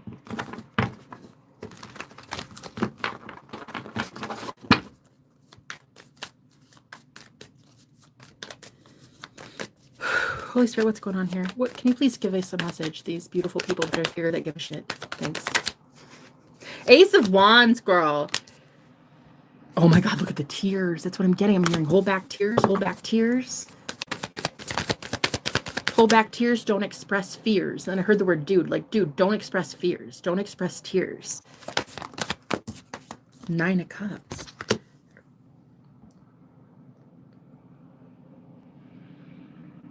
I heard the name Ray. I'm getting something about like a collective message about somebody who wants to admit in the collective. It's I don't know. It's loud. It's loud. This person, I can't hear what it is they're saying, but they're calling you. That much I know. That much I know. Oh my God, 5 of Swords. I heard I don't know what I'm hearing. And I did this, didn't I? This is how I'm seeing the guy at the payphone. What? I don't know. What is this person trying to get to the collective? A message to the collective. That what? The Fool. They feel like a fool. They feel foolish. They feel stupid. Something's happened. 3 of Cups. You could find out this person cheated on you. I'm hearing partied a little too hard. Party hardy. This person could drive a Harley because I heard Harley. I'm hearing motorcycles. Like. I'm getting like this person's part of some group. 3 of Cups. Some sort of community. They feel like a fool for something they did. 3 exactly. This person partaked in something. They partook in the festivities of something against you, I think, collective. Confirm that, Spirit. The High Priestess collective. The Empress collective. The Queen of Wands collective, bitch. This is no joke. This is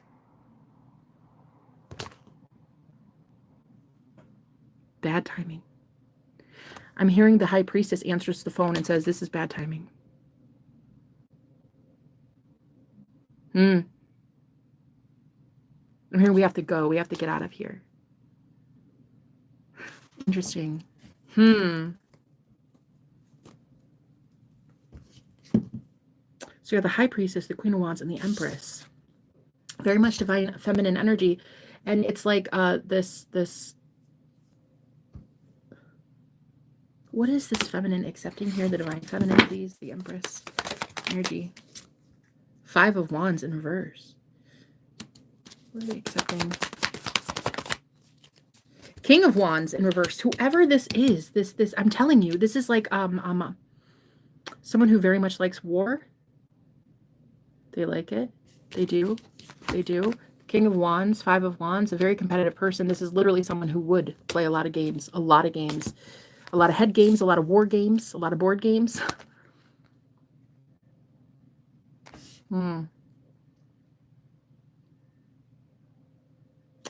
So we have this energy here being in reverse. So it's almost like your energy is blocking this out. Can I know more about the payphone? What does the payphone represent? The tower. Some shocking news that this person has to tell you. What does the payphone mean? 6 of wands. Oh my God, I'm shaking. Someone has a message to give you, and it's gonna... Oh, it's that you win. It's that you win at something. We have the 6 of wands in the tower. This is like a drunk dial moment. It's like you're the winner. You win something. Collective. You win. The sun. Girl, you win. You fucking win something. You win. You're about to gain enlightenment because someone, right from the horse's mouth, you hear something, okay? I called him a fool. This is kind of resonating. Oh my God. The magician. Ooh, girl. Knight of Swords. What's going to happen here after this payphone thing? After this? King of Cups. What? The Devil. I heard they changed their ways. The Ace of Cups. The Emperor in reverse. Girl, listen to fucking me right now. This is something that happens with the divine masculine. These are my confessions. That's what I just keep hearing. I hear these are my confessions. This person goes to the light. They're going to the light. Oh my God. What did you do to do this, to spark this? The Moon. You left. You either entered your dark feminine phase or you left it. You're either entering that very dark, mysterious, like cloaked energy, like your energy is cloaked and they can't get access to you a lot. Or you're entering your Hierophant phase, your high priestess, your high priest, your leadership phase, where you'll be more well-known, more received in your North Node. Some of you are entering your North Node, and that's what sparks this change. And others of you are still at that phase, the Moon phase, like still at that quiet seclusion, hermit mode. Either way, a lot of you are getting this message, though, from someone. Now, I'm getting that this person has a very weak solar plexus, their stomach. I'm getting their stomach area because they're nervous. That's what I'm hearing. I'm hearing normally this person's stomach isn't really bad or upset. It's just you. It's you. It's like they have something to tell you, but it's scary. What do they want to say? 7 of Swords. They want to say the truth.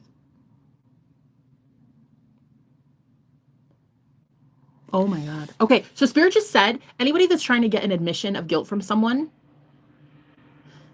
you're gonna fucking visualize it. You're gonna manifest it because you're visualizing it. You're gonna see it in your imagination. And I'm hearing that any of you that are trying to get an apology from someone, now is a perfect ample opportunity to do it. The veil is so thin right now. Get it, manifest it. What I'm hearing is like get ahead of it and ask yourself, what part scares you so bad to get an apology from this person?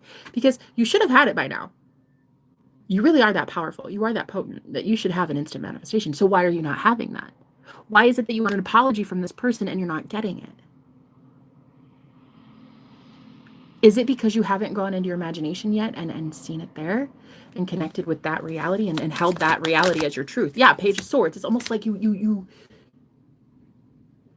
need to learn and discover how to manifest actively, consciously, and you're doing so. You are giving someone a light bulb moment, an aha moment, and they really want to converse with you, okay? About the Ace of Swords, about truth. I'm telling you, this person wants to expose the truth. Oh, shit. You know what I just heard? Come on, confirm that. Ten of Cups, the Temperance. This person, I heard they think that you're the one they should be dealing with, not others.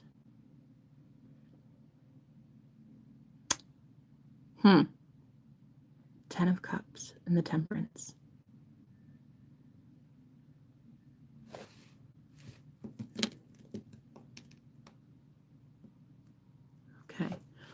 Okay. I'm manifesting Trump in the White House. That's amazing. Congratulations. So let's see. What else do we have for this? 5 of Wands. Yeah, it's like,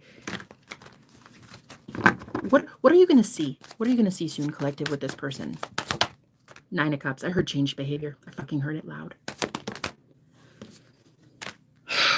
The universe is so growing and patient with this person. Universe and patience in reverse. I heard it. I heard it. We've had it up to here. We've had it up to here with this person. We've had it up to here. Now we need to hear. Your spirit guides are like, now we need to hear. This person's all talk, no walk. But we're going to see them spill the beans. We got the fulfillment of wishes card here. 9 of Cups. The collective, you are their fulfillment of wishes. Or at least their fulfillment of wishes looks a hell of a lot like you. Okay? Can I please know? Ooh, passion ignited. 2 of Cups. What communication is coming in, please, Holy Spirit, for the collective? Victory and success. 6 of Wands. Did I not tell you that card? Which one was it? Where is it? I told you. I told you. This one. It's the same card. What fucking message did I give you with that? I forgot.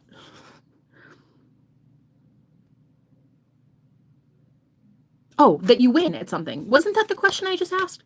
What's this message about or something? That you win? Oh my God, that you win. That you win. You win at something. Ooh, authority. That you win at the authority. You win over this emperor. You win over this energy. You win over this stoic energy. This brute. You guys, I'm hearing there's going to be a lot of drunk dialing from people in the future. Very near future. Very near future, guys. That's what I'm hearing. Ace of Wands. These people are just going to do it. I'm hearing like at the bar. I heard, oh my God, this is what I heard. I heard that this person at the bar, there's someone around them ruining it for them. Ruining it. Ruining what? Not the call. Not the call. No. They're not ruining the call. They can't. Yeah, this person's going to feel overwhelmed by a higher power to call you. Passion ignited, bitch. You can't make it up. Choose wisely. This person is going to be moved towards you. They have to. Leo energy here, Aries energy. I heard behooved. It will behoove them to say something to you. Okay, I heard the name Kurt or Curtis. Intuition. Guys, here's the thing. This person is gonna ring a ding ling. Ring a ding ding. They're gonna do some confessing. Intuition, the high priestess, girl, listen. Their intuition is telling them, powerfully come in and tell them that their passion has been ignited. For who? For you. Holy Spirit, why are you doing this to this person? Because I can't imagine this is going to feel good. Why are you doing this to this person? Girl, this is what the fuck I just got. Are you ready? Are you ready? I'm like, Holy Spirit, why are you doing this to these poor innocent saps? The heart chakra. The heart wants what it wants is what I heard. The 2 of Cups. Spiritual union. And the 10 of fucking cups, destiny. This is a destined, fated relationship. This is a destined, fated something or other. Source has put this together. So I'll be damned, quite literally, if you guys are not together. And your person knows that too. Because I'll be damned. I'll be damned if we're not together. Right. Right. Wow. Holy Spirit. Tell me more about this drunk message for the collective.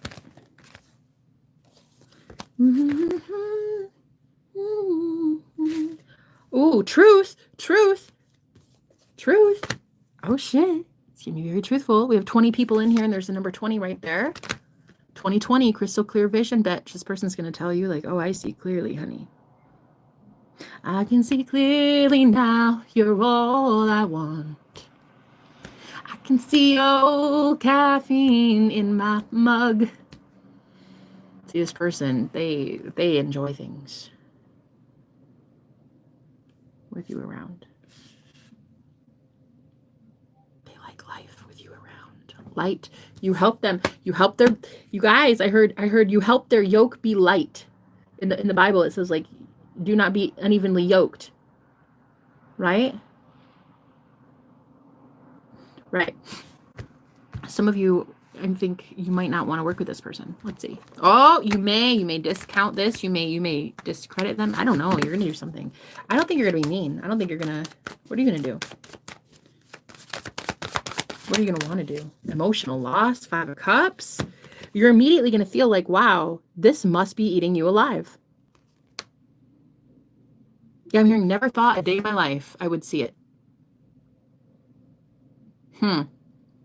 This message is so profound for the High Priestess collective that I read for you guys. This message is so fucking big that's coming in for the collective that it's like,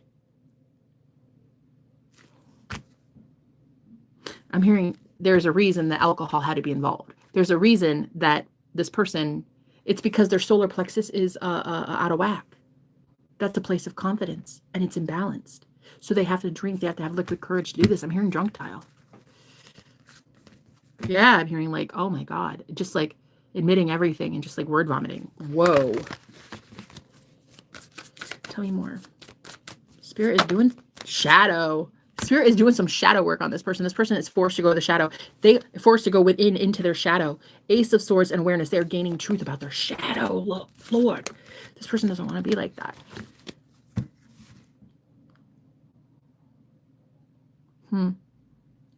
And High Priestess, I'm hearing you're the only person that knows I don't want to be like that.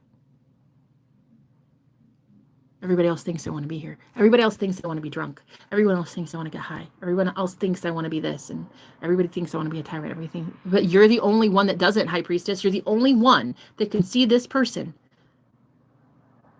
for who they want to fucking be.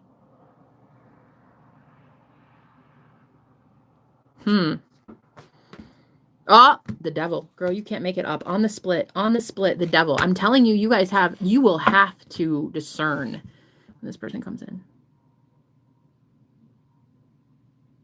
Wow.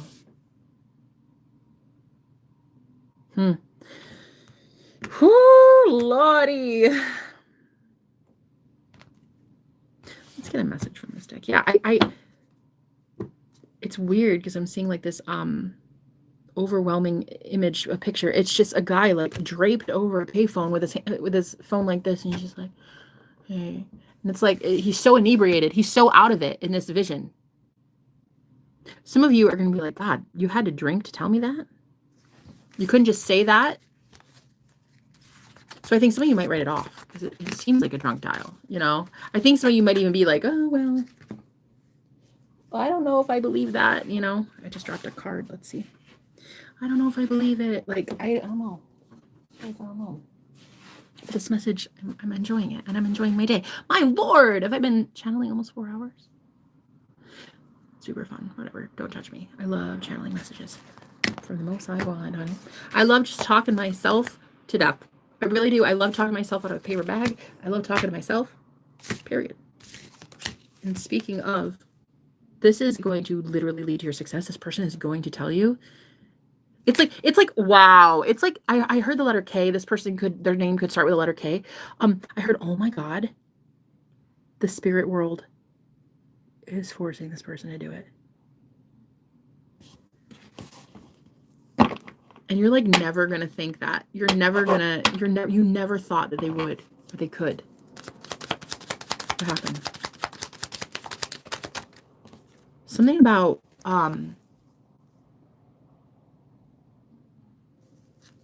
they've gone to jail. I'm hearing that for somebody. I'm hearing they went to jail. Somebody. This person, I think, wants to ask you out. We've got, can I ask you out? Let's hang out and laugh. I just threw a card that said, want to go on a date and have, don't know, what do you want? This is literally someone who wants to ask you out.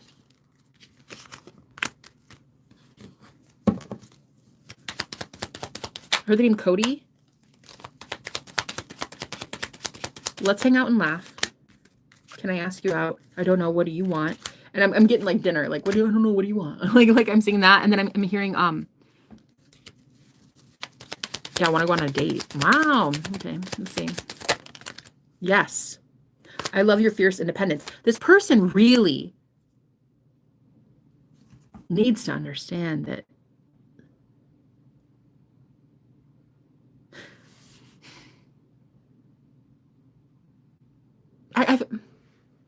I feel like this person is going to respect the fact that you really are independent. So there's something about like, we can even make this like just like a day lunch or a day brunch, or like you pay for you, I pay for me, or something like it's so, I don't know. It's so like this person is willing to do anything to like make sure. Yeah. How can I ever pay you back? You can't make it up. They are not you. How can I ever pay you back? Guys, if this person cheated on you or something, they want to ask you something. And I think it's out. I really do. I'm getting that. And then I'm getting, how can I ever pay you back? They're not you. And so I'm seeing this man draped over a payphone. And I'm hearing like, it's so loud and there's like a lot of hustle and bustle. And I'm hearing this person say, they're not you. They're not you. Yeah, I'm hearing like, they don't see who I want to be. They don't see who I want to be. You see who I want to be. But I am hearing with the Monopoly reference, I'm hearing, do not pass go, do not collect $200. Some of you are going to be like, yeah, I don't buy it. And so it's something about Judgment Day. Like you really are judging this ex from the past when they come in. I heard you better lay it on me thick then. You better lay it on me thick. You better tell me, and I better believe that shit. You know, and then I saw President Snow. You remember that guy from the Hunger Games? When he told Katniss and Peeta, he said, you two better make me believe you're in love. You better make it believable. That is how your spirit guides are handling this person. I heard the name Andrews. They are handling it.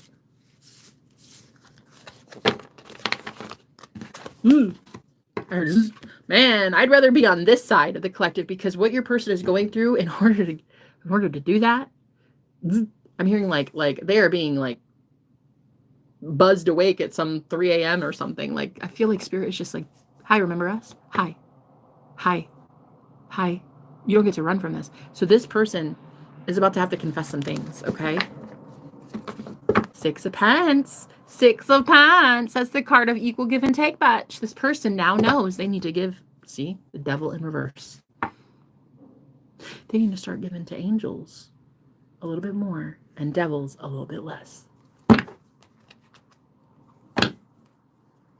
I heard moving on up. Ace, moving on up. This is the ace, and the whole ace up your sleeve. This is you moving on up.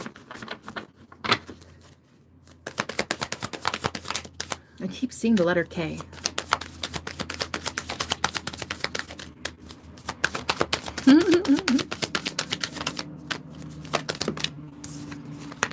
Ace of Swords.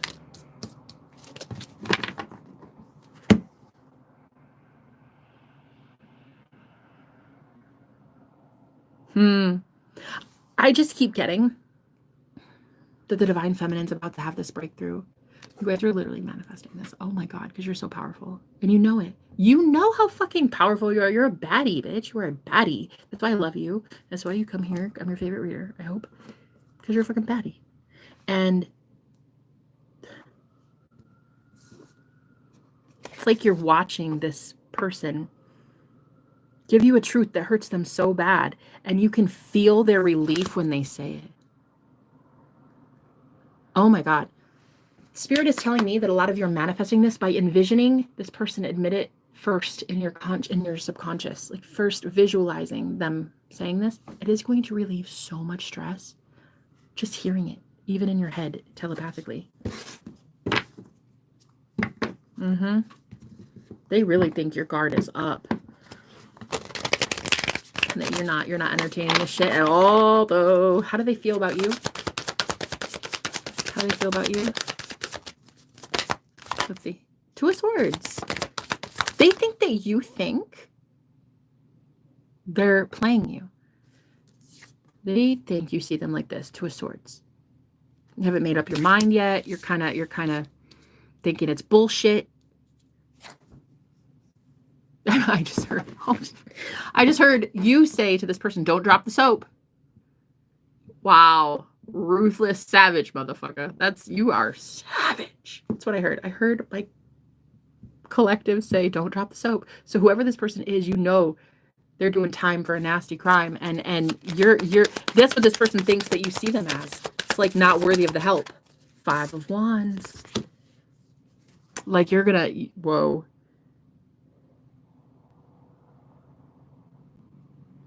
And this is why I'm hearing, guys, this is why you're gonna imagine this. You're gonna imagine the success before you have it.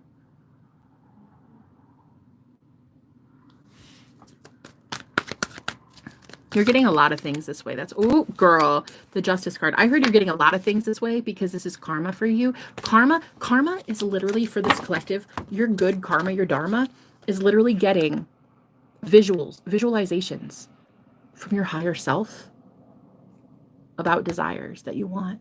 And I see you getting a desire that is so near and dear to your heart. And I feel like it is, for this thing, a love confession or an apology from either a family member, a romantic interest, a boss, somebody groveling and saying, "This is absolutely my fault." I see you getting that, collective. Can I know more? Why is this coming in? Transformation, because they transformed. But did they though? Ooh. For those of you who imagined it, and you know that your imagination creates, that shit is long term. That shit has longevity. But if some of you are like, "I don't trust a damn thing out of his mouth," right? It's because you didn't try to manifest it. And so it is wishy-washy. And so it will be here and then gone tomorrow. And it will be back and forth, beginning and then ending and then ending and then beginning, because you're not going into your imagination and seeing more of it there. So a lot of you, I think, are going to throw this away, this situation. Fertility.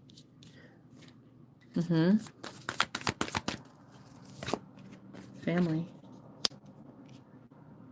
I feel like some of you are seeing that it is changing, though. Confidence, and you feel confident in your decision to make a very fair, just decision. The confidence. Yeah, this is nice. This reading is nice because you're gonna know confidently what to do. You're not gonna be confused. This is literally happening because divine justice is stepping in, and I'm really getting this person drunk dialing you. Like I just saw this. Okay, I want to tell you what I'm seeing. A very disheveled man. A man who is looking not his greatest.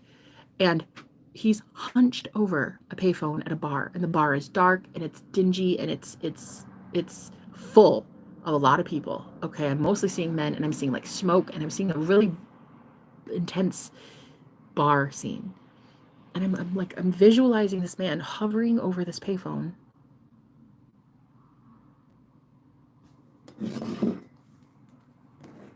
So cozy, like I feel like this person has cozied themselves up to the payphone, though. It doesn't feel like this person's nervous to talk to you, really. Message, exactly. But you can't make it up. You can't make it up. I seriously split the deck open to the fucking message card. You can't make that shit up. They want to message you, and they don't feel scared to do it, is what I'm hearing. Like, they don't feel scared to do it. I think they feel scared that what your reaction's going to be. Self-worth. Your reaction's going to be, yeah, fucking right. Yeah, fucking right. Risk in reverse. You're going to be like, I'm not risking this shit for you. Nah. This person is so terrified. They're going to do it anyway. I heard that. I heard Spirit's going to make them come in anyway. The warrior. They have to boss up and do this anyway. Even though they might face rejection. Yeah. Wow. I'm getting something about, like, some of you might have put this person in jail, or something about, I've been in jail before. They feel like they're in spiritual jail. This person feels like they're being challenged by the universe and targeted by, like, your ancestors or some shit. What's happening here? What's going on behind the scenes for this person? The warrior, bitch. Told you. Fucking told you. The summon card. So it's like their spirit team and your spirit team are summoning a warrior.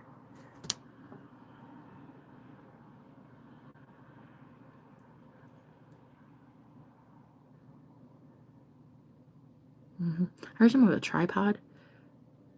I don't know why, but I heard somebody tripped over a tripod, or something about,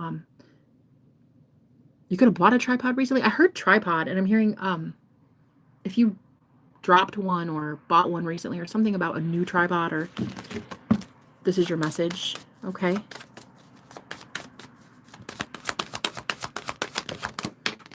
Loyalty.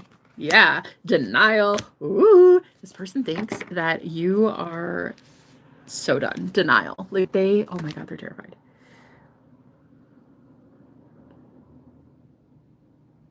You don't trust their loyalties. The name Daniel. I heard you don't trust their loyalties.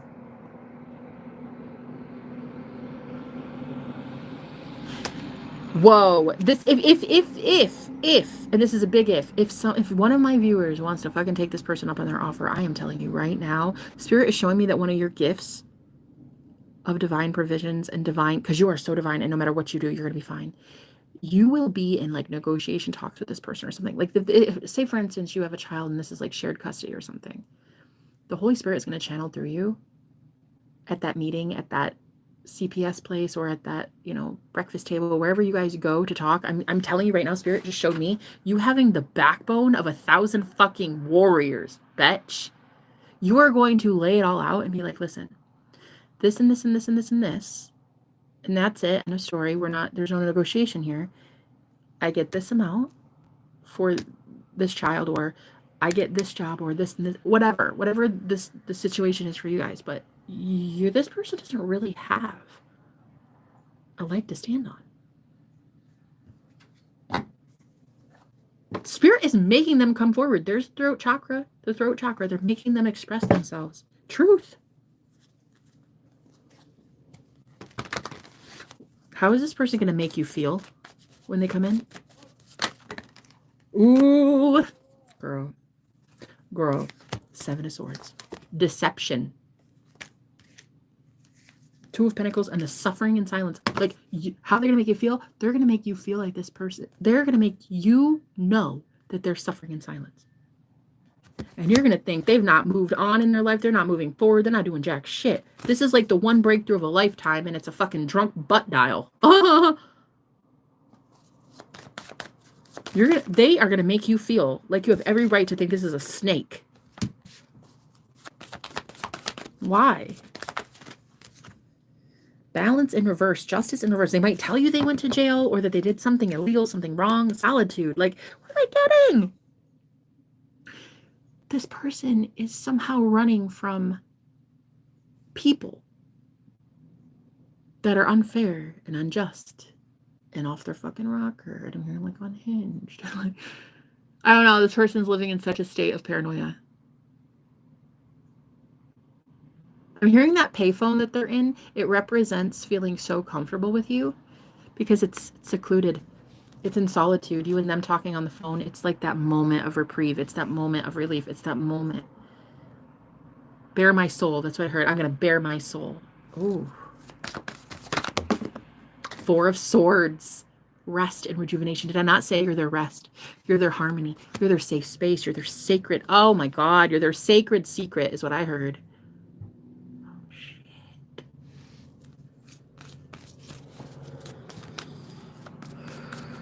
I heard boys to men. They could listen to boys to men, but I'm also hearing I'm a boy and I'm a man. I went from a boy to a man. I'm not a fuck boy.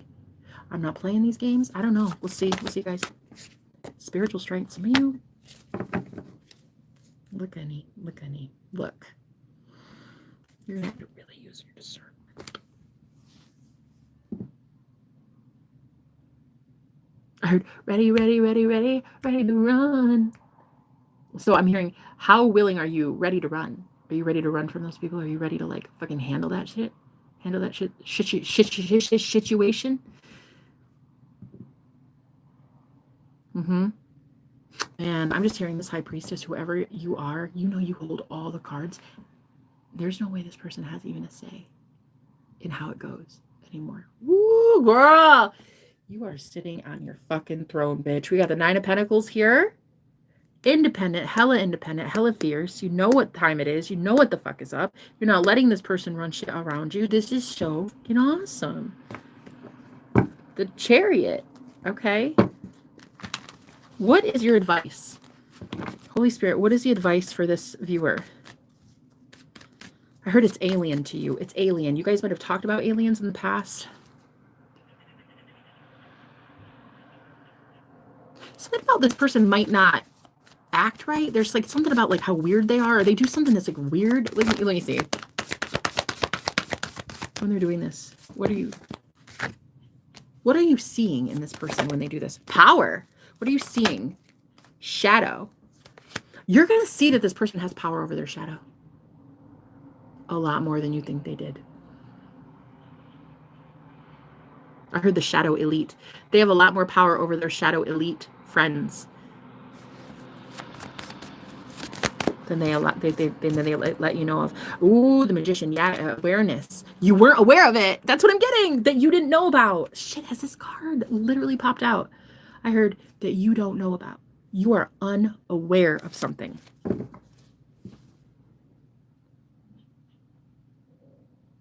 Ooh, oh my God. What's this person? Trump for prison. What's this person? How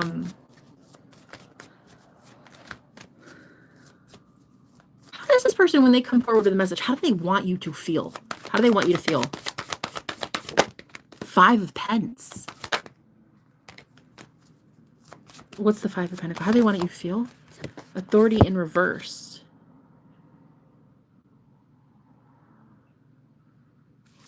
How do they want you to feel? Trapped in fear. It's the 8 of Swords card. That's the jail card. How do they want you to feel? It's like they want you to be like really empathetic with their situation. Really sympathetic. But they don't know that you're going to be. Because I'm hearing sympathy has run thin. Sympathy has run low. I don't think you want the sympathy for me.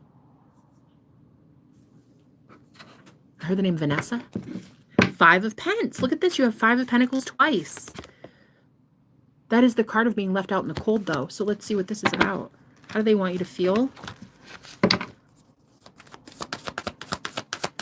How do they want you to see them? 3 of Swords. Down and out. Fucking brokenhearted. This is how they want you to see them. It is true. That is how they feel. 6 of Pentacles. They do need you to give them something. So what do they want you to see in their life? 8 of Swords. Girl, they're in jail. Someone is in spiritual fucking... Someone is in spiritual jail right now. And they're going to drunk dial you any second now. I heard any day now. There it is, 8 of Swords. 8 of Swords, 3 of Swords. Look at this shit.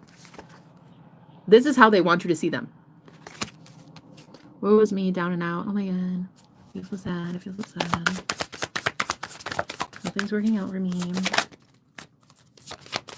King of Pence. 5 of Wands.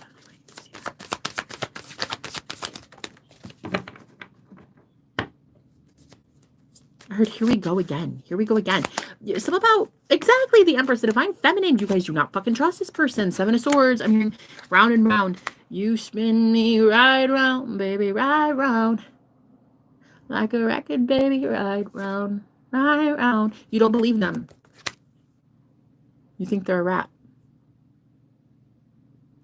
You think that this person,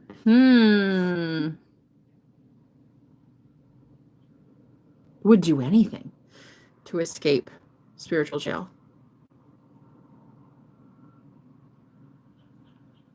Like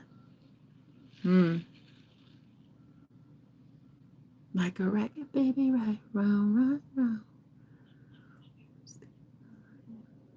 Ooh. I heard Volvo. This person could drive a Volvo. I heard that. Volvo? Like, that's not a car. Volvo. Is that a car? Because I heard Volvo, I swear. Volvo? There aren't cars called Volvos, are there? I heard Volvo. The fuck is that? That's a car. I think. What's the Five of Pentacles? Dude, this person's down and out, bro, and they're like, oh, girl! Five of Pentacles literally came out to confirm the Five of Pentacles. That's crazy.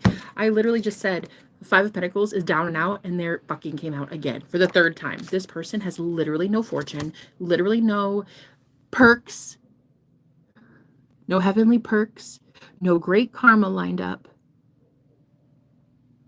a wall of broken heart. I heard a wall of broken hearts. And I heard keeper. I can't keep her. I can't. This is something about keepers. Keepers. Like winners, losers, sweepers, keepers. Nine of Swords. Somebody is very much scared that they can't keep you. They can't keep you because they don't have anything. And what are they trying to say? I heard Wednesday. Something about like this person could do this on Wednesday. How, what is the advice here? How are you supposed to take this? Four of Pentacles. Girl, you're going to play it so close to the chest. You're not going to tell this person, Jack. I don't think you're investing in this person at all. I don't think you're going to like this. The Chariot. You're still coming forward anyway, the Devil. Like, they're still coming forward. But I think you've moved on from the Devil so much. Like, you've moved on from Devil energies that if you can even feel for the slightest second that this person still is entertaining toxicity, you're like fucking done. Dunzo. Like, I heard you don't need no Volvo in your life. You need no fucking Volvo. Bitch, I have a Maserati. Why I need a Volvo? I don't really. I'm going to. I'm going to have a Maserati someday. A mama's Maserati. That's probably going to be the last, the license plate is going to say like Mama Mazzy or something. Mazzy. Okay, yes. Mazzy Queen. Maserati. Three of Pentacles, dude. There is just something about this that is alluring to you, and you don't know why.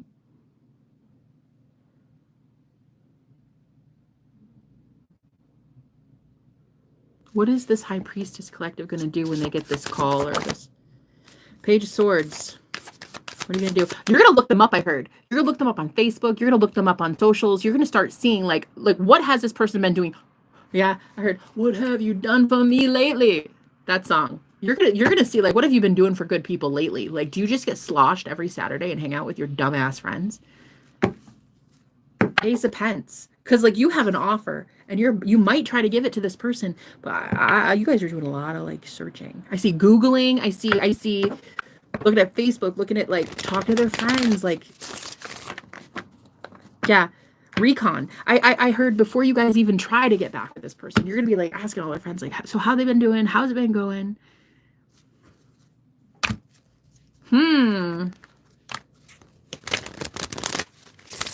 What have you done for me lately? Wow. Because I'm just getting you guys are not fucking around. You're just, you know, if at any, even at in 1 minute, if they were to like show you they've not changed, I think that's just going to be your proof. Eight of Wands. But most of you, when you get that drunk dial, you're going to be like, wow, look how brave they are. They came in and they did that. But God did that for you. You manifested that for you. Remember that. Remember that. Remember who the true magician is. Remember who the true power is. That's you. Right? And I'm hearing that song again. What have you done for me lately?